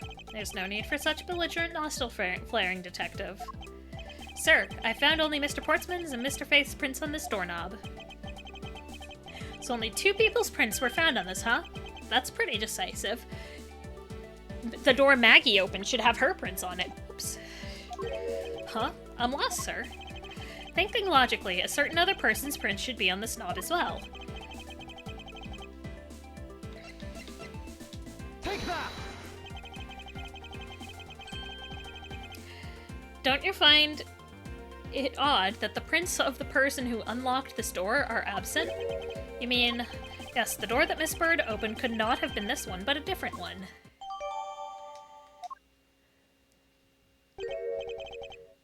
What have we here? I got fan mail. Also, it looks like the basketball hoop's been moved. What is this? Looks like a scrap of paper. I'll get it, sir. Let's see. Oh, there's something written on it. I brought the 3 pieces of evidence by, just like we talked about on the phone, but it looks like you're out. Guess I'll catch up to you later. Buddy. Yeah, it's for our Mr. Portsman. Also... what's this? What are you looking at, sir? Oh, hey, how about a game? No. That's okay, detective. I just found the position of this hoop to be a little off.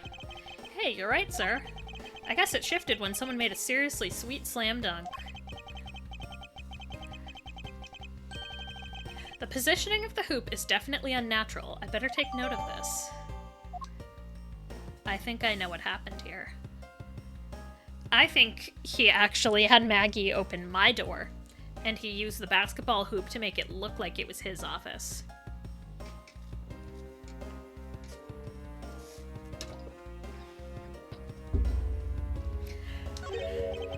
Whoops.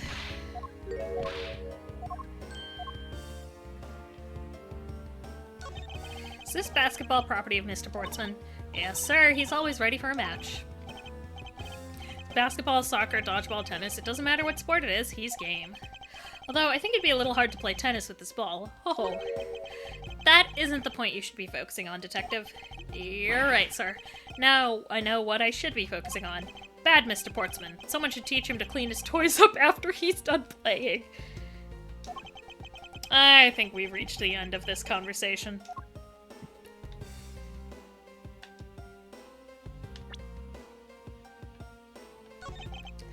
"1203, taking this to Mr. Portsman's office. Yeah, you can't mistake it because of that basketball hoop, sir. Oh, that reminds me. Mr. Portsman had actually wanted room 1202 really badly. But since you were already occupying it, Mr. Edgeworth, we put him next door, sir. So why was Mr. Portsman so particular about getting room 1202? I'm not sure, but I bet it's because of something like his birthday is December 2nd? Yep, that's gotta be it. Can't think of another reason why. Can think of at least 3. Ugh, why am I even wasting time thinking about this? Door is locked tight. We already heard that spiel.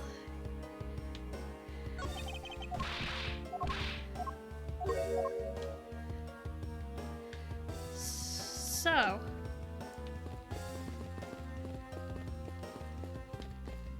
will he let me back in now?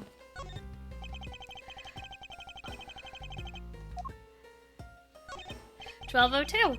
These 4 numbers on a number plate alone proclaim this to be my office." Whoops! Hey, these number plates slide right out, sir. They have to be able to take the plate off when a room becomes vacant, you know. Although, the idea that it can be so easily removed is kind of... I don't see any signs of forced entry. And according to the guard, no signs that the lock was picked either, sir. Meaning that the door really was opened with a key. Did you happen to ask if any prints were lifted from the doorknob? Apparently the doorknob's clean as a whistle. Wiped, they think.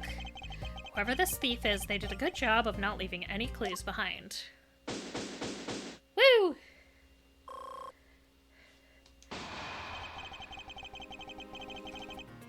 Poking around in this hallway has actually paid off quite handsomely.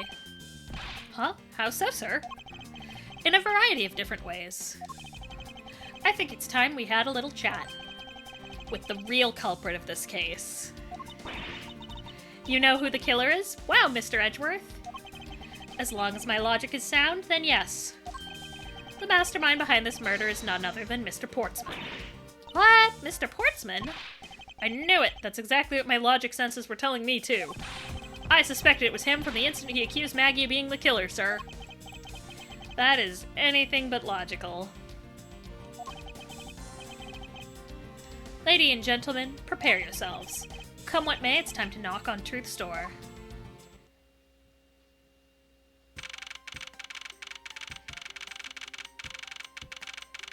Let's take this guy down. Mr. Portsman, I've finished processing the bloody letter, sir. All right, let me take a gander at it. Pass it here. Okay, looking good. You there, take good care of this. Rah! Hello, fuckhead. Well, if it isn't Detective Gumshoe. End of the line for you, Portsman. We got you now. Call off your dog, Mr. Edgeworth. Is this some kind of joke? It's no joke. We know, Mr. Jack Sportsman, that you are the guilty party in this case. You must be pretty upset getting chased out of your own room. I'd be mad too. So I guess you could stay if you promise to stay out of our way. You intend to hide your crime under the guise of a prosecutor doing his job. I can see right through the unsightly paper-thin mask you wear upon your cowl. Edgeworth's burns are ice cold. Haha, who'd have ever thought it would come to this? Actually, come to think of it, your mentor was Manfred von Karma, right? Don't fucking mention that name, bitch. You don't get to mention that name. The legendary prosecutor who never lost a single case for 40 long years. But there was always this incessant chatter about forged evidence with that guy. Really teaches me that I gotta stay on the lookout for false accusations, you know? Are you done trying to play mind games with me? Because they won't work. Edgeworth is a lawful neutral bard.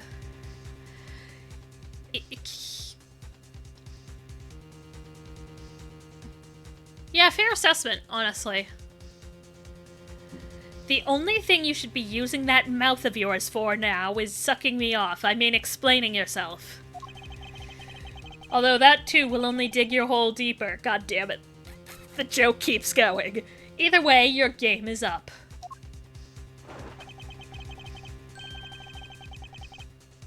Well, aren't we full of ourselves? Even though you have yet to prove anything. Let's kick his ass! I have no idea what sort of harebrained idea you have in mind, but there's a mountain of evidence that points away from me being the culprit. Besides, how, may I ask, do you propose I unlocked your door and got in here? Look, I feel bad doing this to you, but I've got work to do, so we're done here. No, fuck you. Sorry, but we are not finished yet. Boy, you're stubborn. I suppose you're basing your accusations on something. What have I actually got?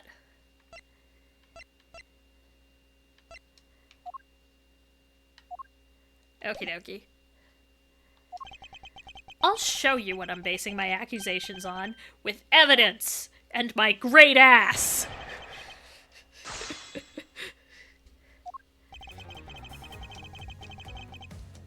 Hold it! My accusation is a harebrained idea, is it? You tell me, I'd say it is, after all. Hold it! Oh, and what, pray tell, kind of evidence are we talking about here? Jim was my partner, so you can't say I had motive for killing him. Great ass. Yes. I stand by what I fucking said. Look. It's just science. If you get a man in a nice, well-tailored suit, he automatically has a great ass. And that's it? Would you top Edgeworth? I don't think he'd let me.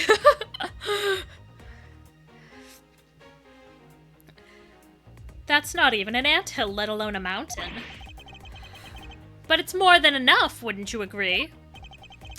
Might I recommend that you review what the word evidence means?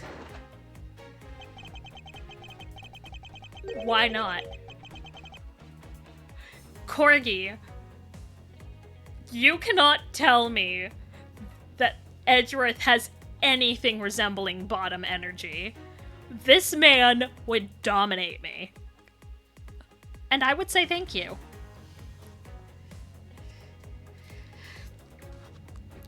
It doesn't change the fact that the evidence doesn't point to me as the killer. Fucking wannabe Cabanela.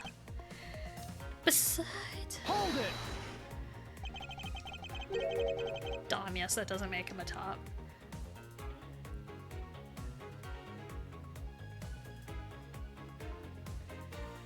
I feel like he has top energy, though.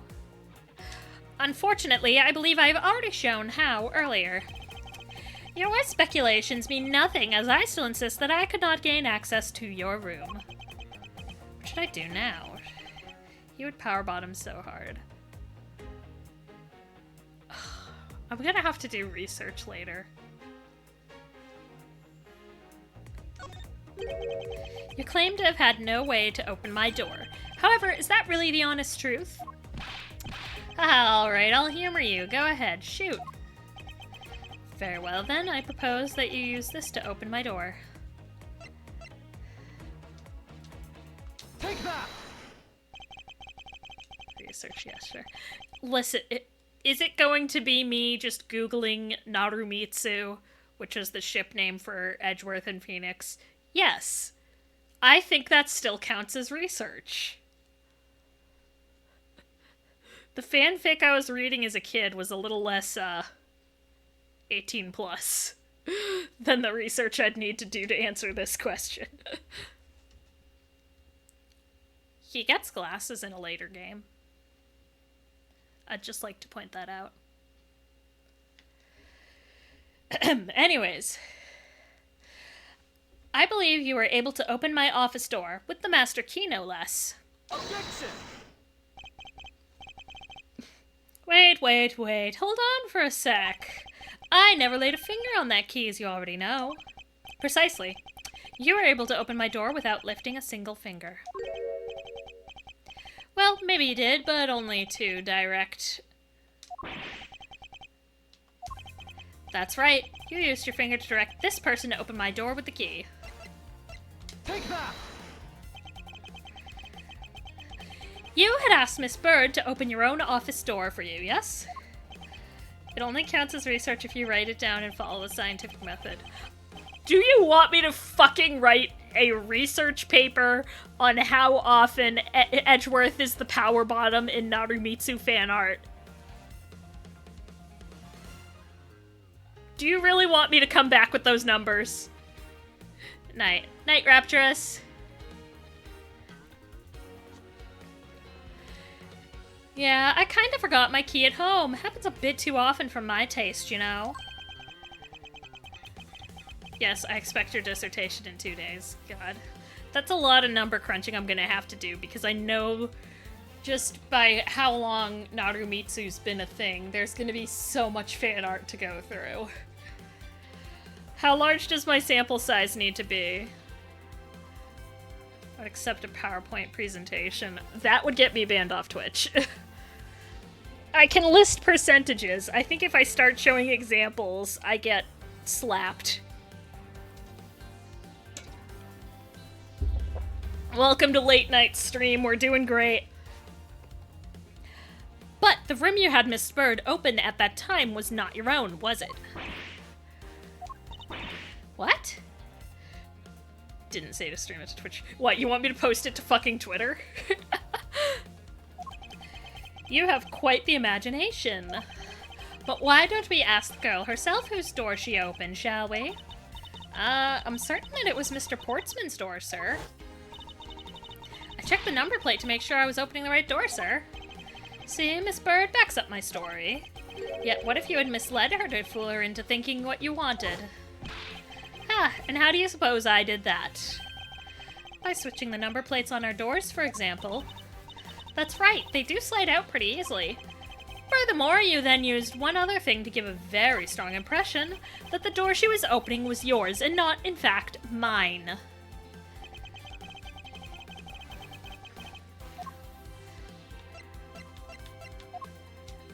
Take that! Take that. What? The basketball hoop, sir? It's quite the peculiar fixture in any hallway, let alone a hallway in this building, which is why it left an unusually strong impression on you. It's an object perfectly suited to sit just outside the office of a peculiar prosecutor. How the fuck would I pronounce that? Gwah! That's very true, sir. Because there was a basketball hoop sitting there, I thought the door I was opening had to be Mr. Portsman's. There are signs that the hoop has been moved. To sit it in front of my office, to be sure. I see. So that's how you throw suspicion on people. Thanks for the tip. But I think your conjecture is a little off the racetrack. Lol, this man got called peculiar and he's not mentally prepared to handle that. He's not mentally prepared to be accused of murder, which I am all but doing right now. Now you're just spouting nonsense. I had the girl open my office door. After that, I was in my room the entire time. You don't have a single reason to suspect me. I have several, actually. So he intends to claim his innocence to the end, does he?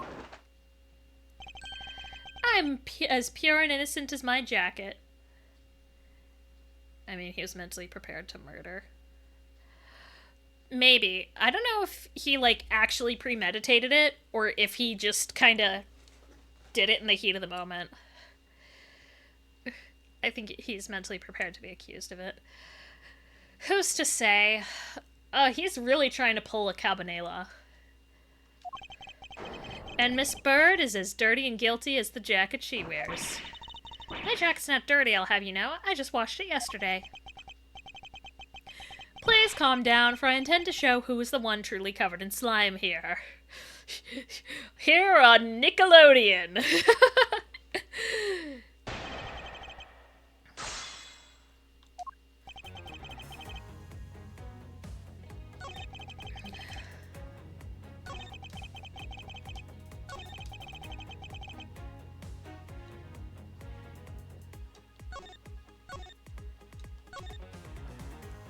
Hold it! Let me do a round of pressing and see if I get something more specific. Nonsense, you say? Yes, because I'm telling the truth here.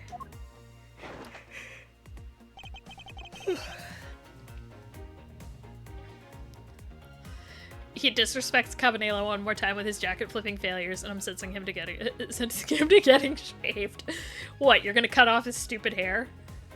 I had the girl open my office door. Did you, though? Use the master key, of course. Sure, you have a problem with that? That is what the master key is for, right? Perhaps we should place it in an elaborate labyrinth for some sort of people like you. Hold it! And what were you doing in your office? I was doing my usual training regimen. Training regimen? Were you going through your law books from start to finish? Mainly batting practice and some weight. Oh, and I jog when I get the chance. Oh! Oh! Oh! The letter said he was out.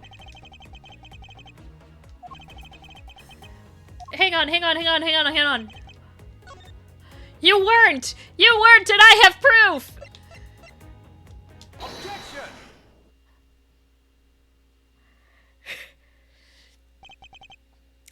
That was a lie. What are you talking about? How was that a lie? This is a note that the victim left for you, Mr. Portsman. A note?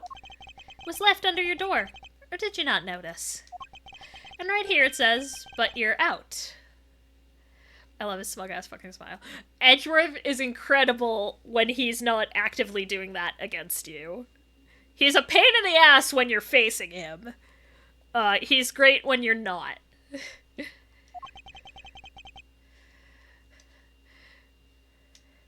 Could be a whole lot worse. The Ace Attorney games get fucking ridiculous at points. Like, kind of an in-joke, not even much of an in-joke, but kind of a, like, joke among fans is, like, the worst it gets is, okay, time to cross-examine a parrot. There's also a DLC for one of the 3DS ones. Sweat harder, you fucking sportastic. We're just on the Portsman hate train today. But yeah, there's a DLC for one of the 3DS Ace Attorney games where your defendant is a literal orca. Your client is a fucking orca. You were not in your room when the victim came to call on you. So then, where were you? And what were you doing? Ah... Shall I explain it in full detail for you? You were busy snooping around in my room, the very room you had Miss Bird open for you. Objection! Objection! Fuck you! That's just nonsense. We're on the sportsman hate train and boy howdy am I his conductor. Well, don't worry, we got him on the ropes. You have no evidence that I made the girl open your door for me. Oh, but I do. I have very decisive evidence. No way. This is proof positive that you had Miss Bird open the door for you. Take that! I had your door dusted for prints. My door? What for? Come on, I bet you didn't find anything. Sure are good at wasting time. You're right, I didn't find anything, and definitely not Miss Bird's fingerprints. Her prints? What do they have to do with anything? Let's put it this way. If she really was the one who opened your door, then her prints should naturally be on the doorknob she touched. Further, all of the prints on my office's door... God fucking damn it. Further, all the prints on my office door's knob have been wiped clean off. I can only assume it's because Miss Bird's fingerprints were on it.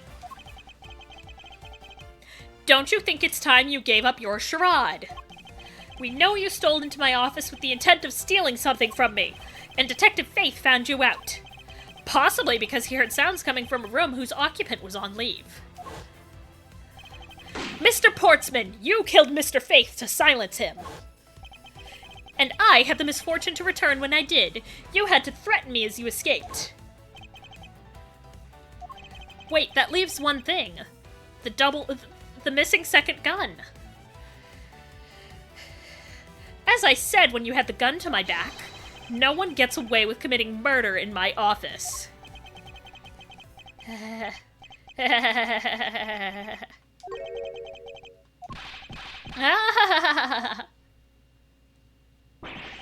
And just what's so funny, pal?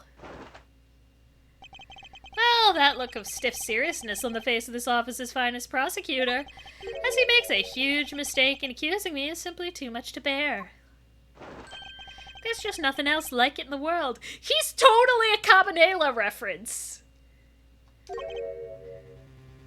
What? But Mr. Edgeworth just explained it all, and even backed it up. You're the murderer. Stop trying to be slippery and just admit to the crime already. And as I said earlier, it's all so circumstantial, so full of conjecture. I told him if he did the jacket shit, get over shave him.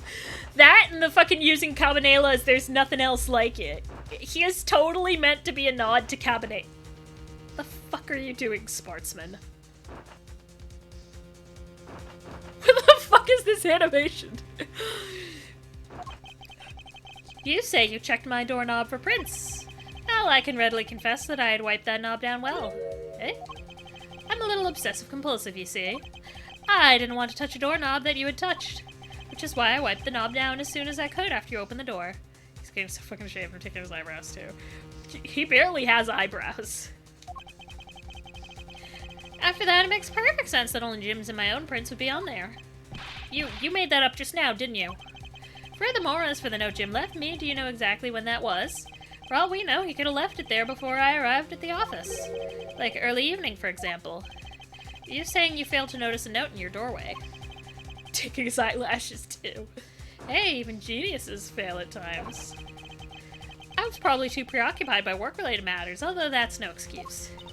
Now that's just a flat-out lie. There's no way you didn't notice a note that size. Ah, but you can't prove that, can you? I don't like him. Say something, Mr. Edgeworth. Back me up here, sir. Portsman makes a good point. I can't prove that he didn't simply overlook it. You're a shitty prosecutor. Besides, I have an airtight alibi. Airtight, you say? I only just realized I had one as we were talking. I guess it would have been better for all of us if I had told you sooner. Fuck you. What's your alibi? If memory serves, you came back to this office at around 2 a.m., correct? It was then that you had the unfortunate confrontation at gunpoint with the culprit. But at exactly that time, I was down in criminal affairs. Ask around. I'm sure the other detectives will corroborate my story. It's the perfect alibi. Do you really think it's that perfect? Like I said, I don't care. Ask around all you like. You'll see for yourself. Detective Gumshoe. Sir, yes, sir. I'll go check out his alibi, sir. Be right back, sir. Mr. Edgeworth, sir, I think we're in trouble. It's just like Mr. Portsman said. Guys down in criminal affairs said they saw him at around 2 a.m. You see? Huh. All of the evidence points to him being the culprit. So there must be a contradictory point in his alibi somewhere.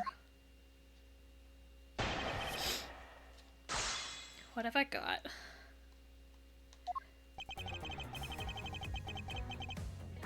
When was time of death, though?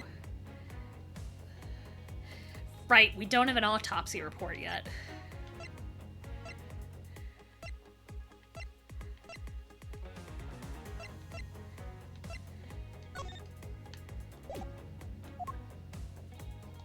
Huh. I think all I can do is press him. Hold it! You are correct, it was around 2 a.m. Are you sure? It's really important to me that you're spot on with the time. I remember checking my watch then, and make no mistake, it was 2. Ooh, giving testimony like a pro. Okay, so you came back to your office at 2. And it was then that you had the unfortunate confrontation at gunpoint with the culprit. Hold it! It is as you say, however. Yes, however, you were the only one who claims to have bumped into the culprit. So tell me, did you see the person's face? Was it me who you saw? It was pitch black, so I couldn't actually see. Objection! Objection! Oh, come on now. I'm sure you saw something. Try a little harder, why don't you? I'm beginning to feel like I'm the one being interrogated here. Oh well, it doesn't matter if you remember or not. It only matters that you ran into the culprit. But at exactly that time, I was down in criminal affairs. Hold it! So you paid the criminal affairs department a visit. Yep, right after I left the prosecutor's building, I headed straight for the precinct. Ask around. I'm sure the other detectives will corroborate my story. It's the perfect alibi. Hold it! Well, we did go and ask to confirm your testimony. And it was just as I said, right? Yes, sir. A number of detectives said they saw you at around that time. See, I have the perfect alibi. That's the ace I had up my sleeve. Ugh. Impossible. He actually does have the perfect alibi. What's wrong? Why the sudden look on your face? Can't you say anything back, Mr. Edgeworth? I think we've reached the end of the line, and it's time to get off this crazy train. You there, sir. Please escort the young lady out, but remember, be gentle. Maggie! Detective Gumshoe! Anyone want to fucking object? Is there nothing I can do? There must be a way to turn this situation around. If only I had a clue. Did I miss something that can help me cast doubt on his alibi? I need to calmly think this through one more time and with logic.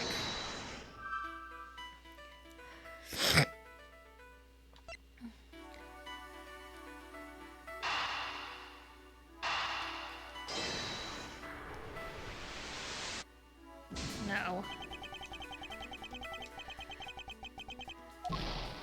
I mean, there are only so many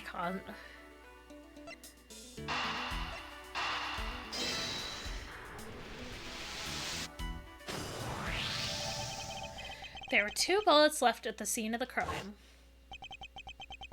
One that robbed Mr. Faith of his life, and one that nearly robbed me of my jacket.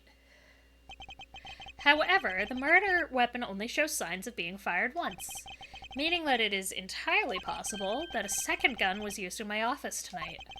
But seeing as how the killer had to steal Mr. Faith's gun, I doubt the killer had another gun up their sleeve. Therefore, the second gun could have been the property of an entirely different person, which could mean that there was another person who paid a visit to my office tonight.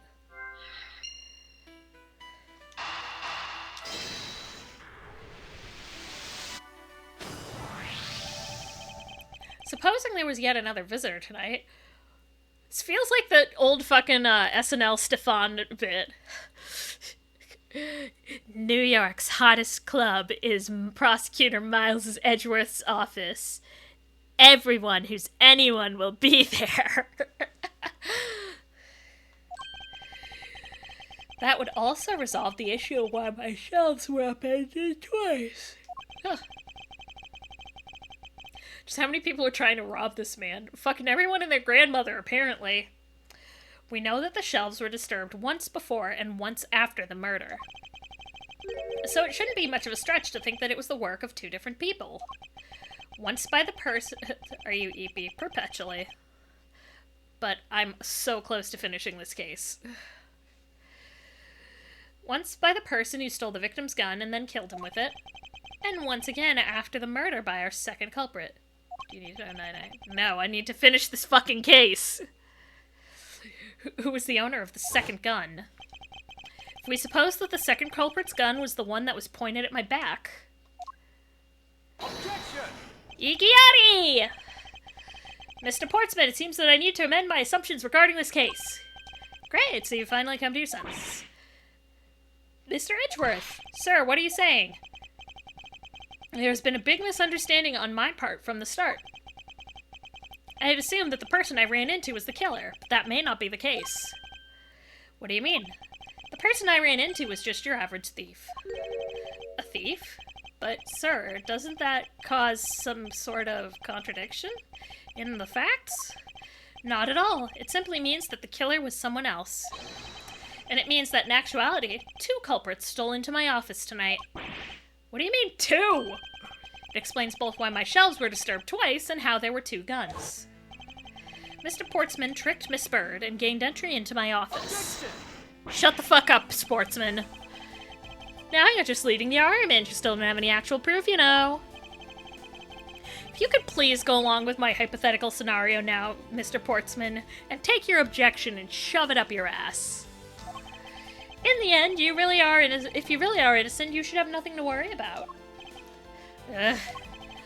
Now then, returning to my scenario, Mr. Portsman was out to steal something from me. Which is why he checked my secret safe and ransacked my shelves. This is the first time.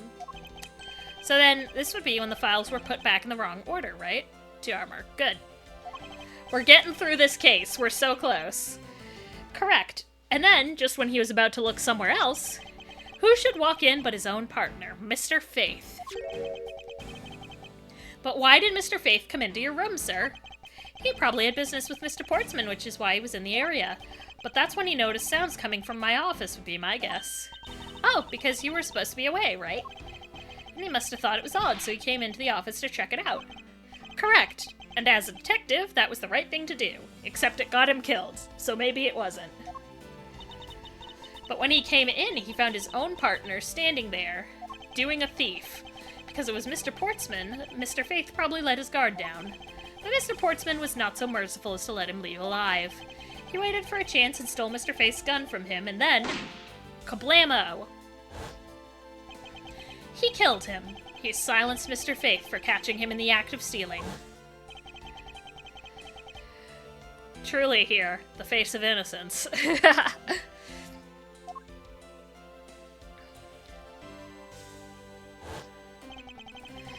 This was the moment in which the first shot was fired, the one that landed in my files.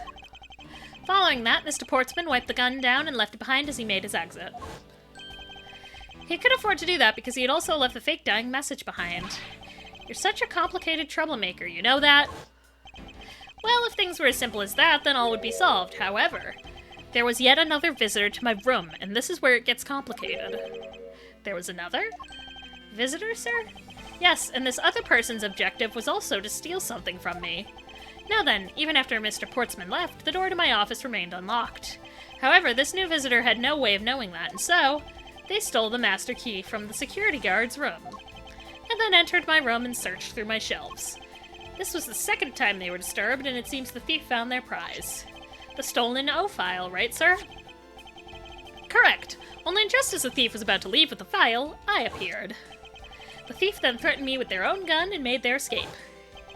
The second bullet was fired during that brief encounter. So the shelves getting messed up twice and the 2 bullets was all because 2 different people were doing those things at 2 different times. Precisely. So now do you see, Mr. Portsman? The person I met was just a thief, and was not, in fact, Mr. Faith's killer. Your alibi for the time frame in which I ran into the other person is now irrelevant. Because we now know that the murder took place during the first culprit's visit. Objection! Go fuck yourself. What's so funny, pal?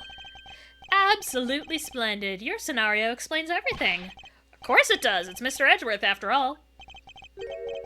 But you know, it still doesn't change the fact that it's all circumstantial. Supposing if, and that's a big if, your theory is right,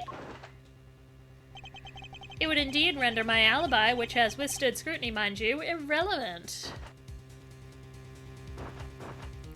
Stop it with the jacket! You and your fucking jacket, trying to be Cabanela out here. There's still one defining point of your argument for which you have no evidence. Your supposition that I was the first visitor. Mr. Edgeworth, you can't let him get away with that, sir.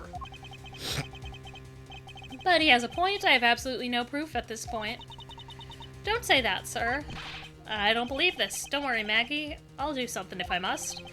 You know something? I find your attitude to be somewhat peculiar, Mr. Edgeworth. If the person you met really was just a plain old thief, then why is that person not your main suspect? That is, if your theory is correct. Because the body was moved. That thief you ran into should be a real suspect, wouldn't you say? We should be out there looking for that thief right now. They may still be nearby. I hate to repeat myself, but as I already said, I was training in my room. And when Jim came to deliver some evidence to me, I was down at Criminal Affairs. So I can't be expected to know what happened around here after I left. So you think we should be out there looking for the thief? Of course. Now isn't the time to be having these dead-end discussions. I don't think it's at all dead-ended. I find your alibi to be fascinating. Let's continue where we left off, shall we? Truly, the face of an innocent man. I know he's lying. I know he was here at the scene of the crime. I just have to find a way to prove it.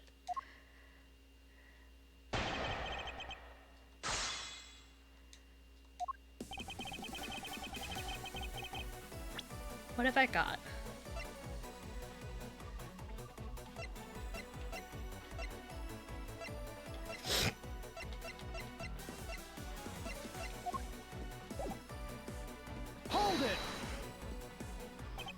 Actually, no, I wouldn't.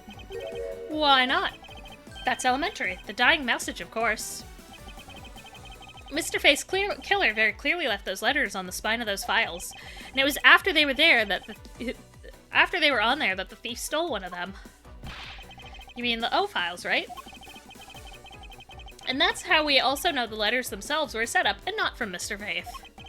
If the thief was the killer, do you think they would try to undermine themselves? Get fucked! Maybe the killer just didn't think of that either. Yes, that must be it. Maybe, just maybe. We should be out there looking for that thief right now. They might still be nearby. Hold it! Once escaped, I highly doubt a thief would linger nearby. Well, you never know. Maybe they didn't get what they were really after. Oh, you talk like you know quite a bit about this thief. Ah, it's nothing like that. I have no idea about anything, after all. I hate to repeat myself, but as I've always said, I was training in my room. Do you have proof? But according to Mr. Face, note. Hold on, I thought we already cleared that up. Didn't we say that Jim left that note for me in the early evening? If you have proof that he left it at a different time, say just before he was murdered. I don't have any now. You see, so I insist again that I was in my office the entire time. And when Jim came to deliver some evidence to me, I was down at Criminal Affairs. Hold it! Why didn't you go there with Mr. Faith? No. Ah, that's because he said he was tired and was going to take a quick nap. You know those sofas in the hallway? He likes to sleep on those. It's one of his habits. And what are the evidence he brought? They were things related to yesterday's case. Just 2 items. A gun! And a pendant.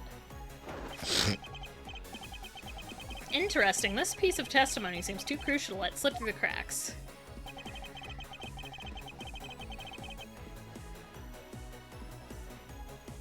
Hold it! A gun and a pendant? Yes, this gun, which was the murder weapon, and this pendant, which belonged to the victim. And why are you taking them to Criminal Affairs? There was something in a past case file I wanted to compare these two to. But all this has nothing to do with the case right now. Wrong. Anyways, I believe you'll find the long paper trail I left to be at your satisfaction. This is all matching up with what Detective Gumshoe found out. I want to examine that gun. Hold it! I can't expect you to know, can I? Nope. But I guess you can expect me to take a guess based on logical deductions. Oh, then let's see you deduce. Jim waited for me to leave and then stole the master key. For the purpose of sneaking into your room, of course. And that's when Miss Bird caught him red-handed, and the murder occurred. It's all exactly as I had laid out earlier. Fuck you. I know he's lying. I know he was here at the scene of the crime. I just have to find a way to prove it.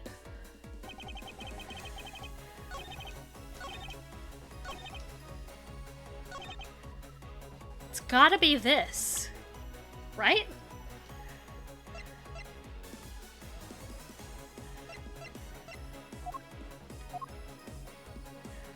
Though we assume the gun fired twice, the murder weapon fired twice. One was fired Christmas Eve, the other's Christmas Day, and these 3 photos represent my... Objection! God damn it. Also, my controller keeps dying. We're in a real race against time, team.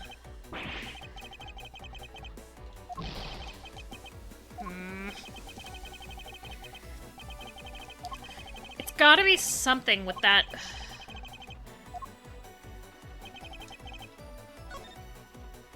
It's gotta be something with this.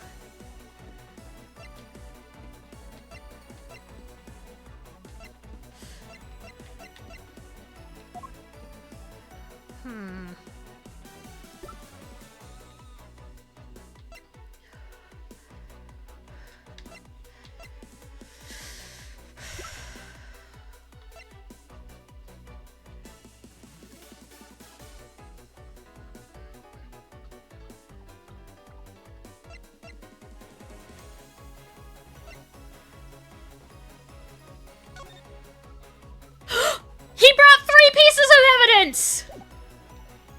Objection! What was the 3rd? word, you liar! Ha! Holy shit, Edgeworth. Only 2 pieces. I believe the proper phrase here is, you fail. Damn, I love Edgeworth. Oh, come on. Hold it together. Excuse me? You fail as a prosecutor, Mr. Portsman, as you intend to keep evidence hidden from me. What are you talking about? I haven't hidden anything from you.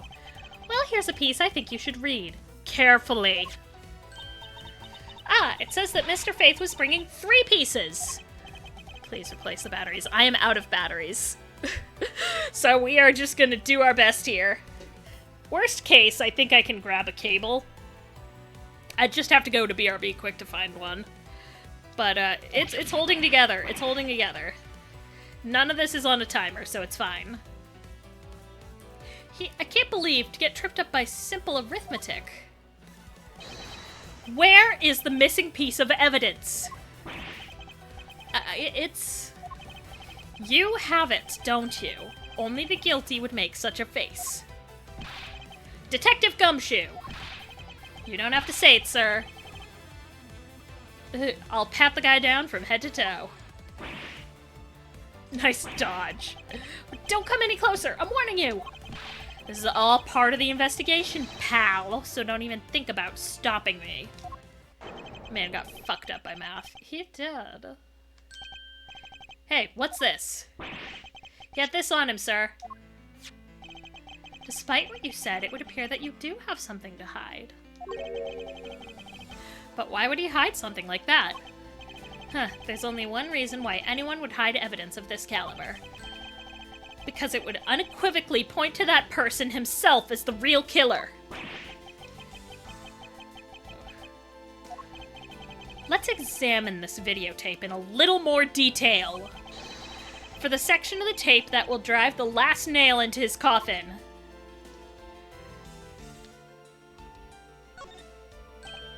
Ah, that's blood, isn't it? Yes, and I believe this is what the good prosecutor was trying to hide from us. This blood is still fresh. You mean this might be Detective Faith's blood?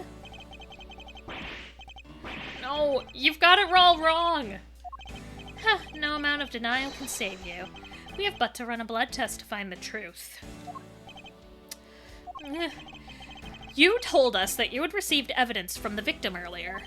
Now you will tell us when and how did the victim's blood find its way onto this video. Yeah, it's totally suspicious. Was it at the moment of his death? Did Detective Faith have this videotape on his personage when you killed him? Ah. Come on. You know very well there's no way to prove that.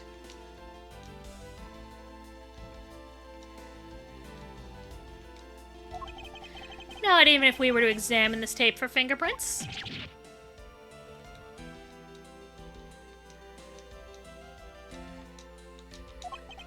If I had to take a guess... Oh, God. I'd say that the only ones on here would belong to the murderous you and Mr. Faith. No, impossible. Holy shit. He ate his medal.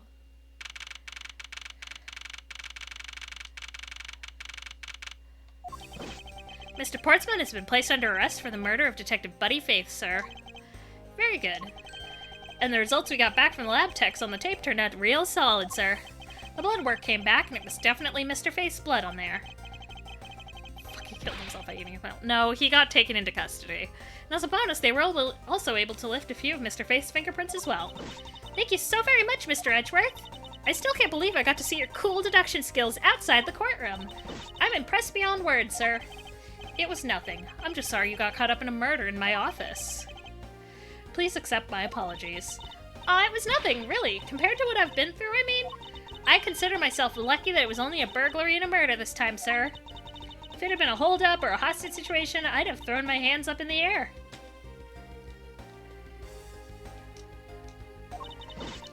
finally rising up from a goddess of misfortune to just an unlucky person. Something tells me we should have hired a different person for security detail.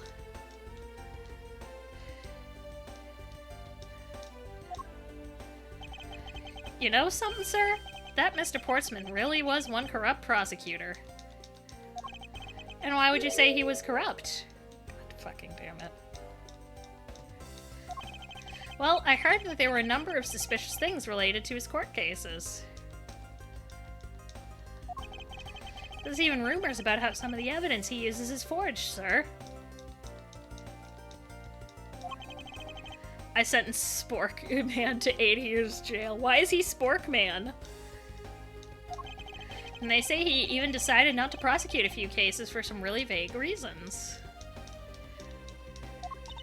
Ooh, that guy was a complete disgrace to the entire profession. Please. We never did get around to asking what his reason was for breaking into my office. So my controller dies every other sentence.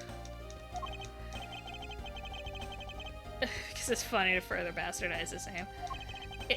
Although we can be pretty certain it was to steal something. Please. This is just between you and me, sir, but...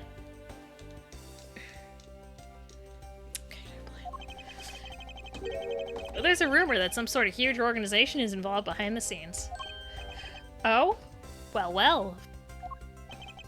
Mr. Portsman not willing to divulge anything, it certainly lends credence to that rumor. It would seem that we haven't heard the last of this. Huh? That Mr. Portsman isn't the bad guy. I didn't say that, but rather there are still many more mysteries for us to solve. For example, we still haven't figured out the significance of this piece of evidence.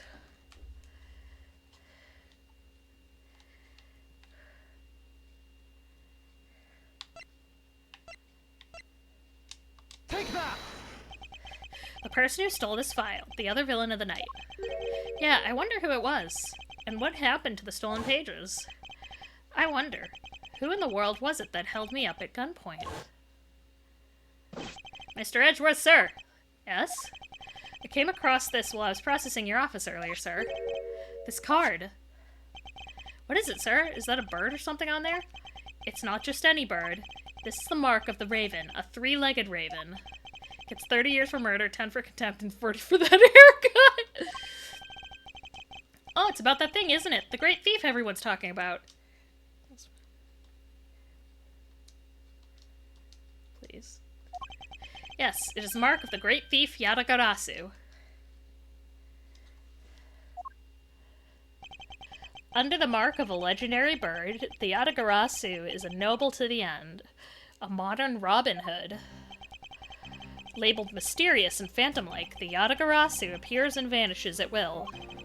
Though we don't know much about this thief's ultimate goal, we do know the targets. The Yadagarasu likes to find and make public evidence of corrupt dealings of all sorts. The theft is always performed in silence, and always with perfection.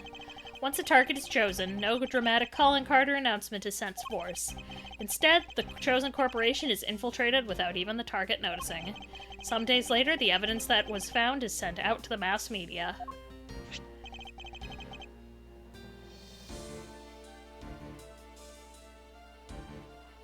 Wow, I sure read that sentence with my own two eyes. Along with this single card. Although it has been a while since the Yadagarasu's last appearance. Hey, Mr. Edgeworth, look, something's written on the back. What? Let me see. It's the location of where the thief put the stolen files. So the person who stole the contents of the file was the Yadagarasu. Yadagarasu. Organization. Quite a few key words are popping up in this mystery. The murder in my office.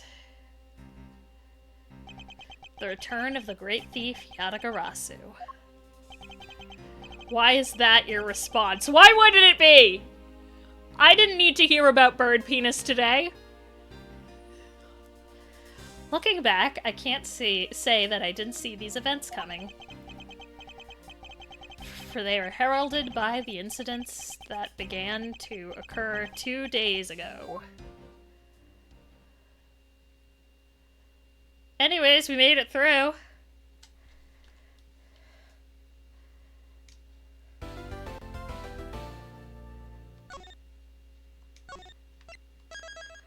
contrary to what people may think, I am not a furry. Anyways, we made it through the case! Woo! I should fix that here too. Boop. Hooray! Woo! Yay!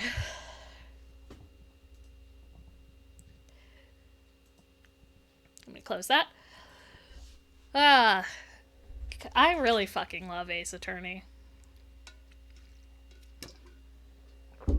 I should see if I can get my hands on, like, some hand trackers. Because, goddamn, I was doing so much pointing and my model does not pick that up. The most I could do was, like, side here. But I seriously love these games. I think this is gonna be our next long play. I think we're gonna long play our way through this. And naturally now my controller is staying connected. Why wouldn't it? I'll get some more batteries before tomorrow. Like, I am fully out of AA batteries. This is a fun problem I have. Modern problems, modern solutions. All right. How are we doing on time? Wow, we did pretty good. Pretty damn good.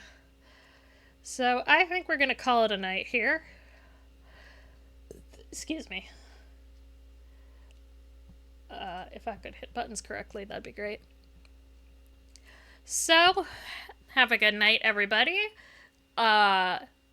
Let's do this again tomorrow. So for now, take care of yourself, keep yourself safe, and stay hydrated. Bye!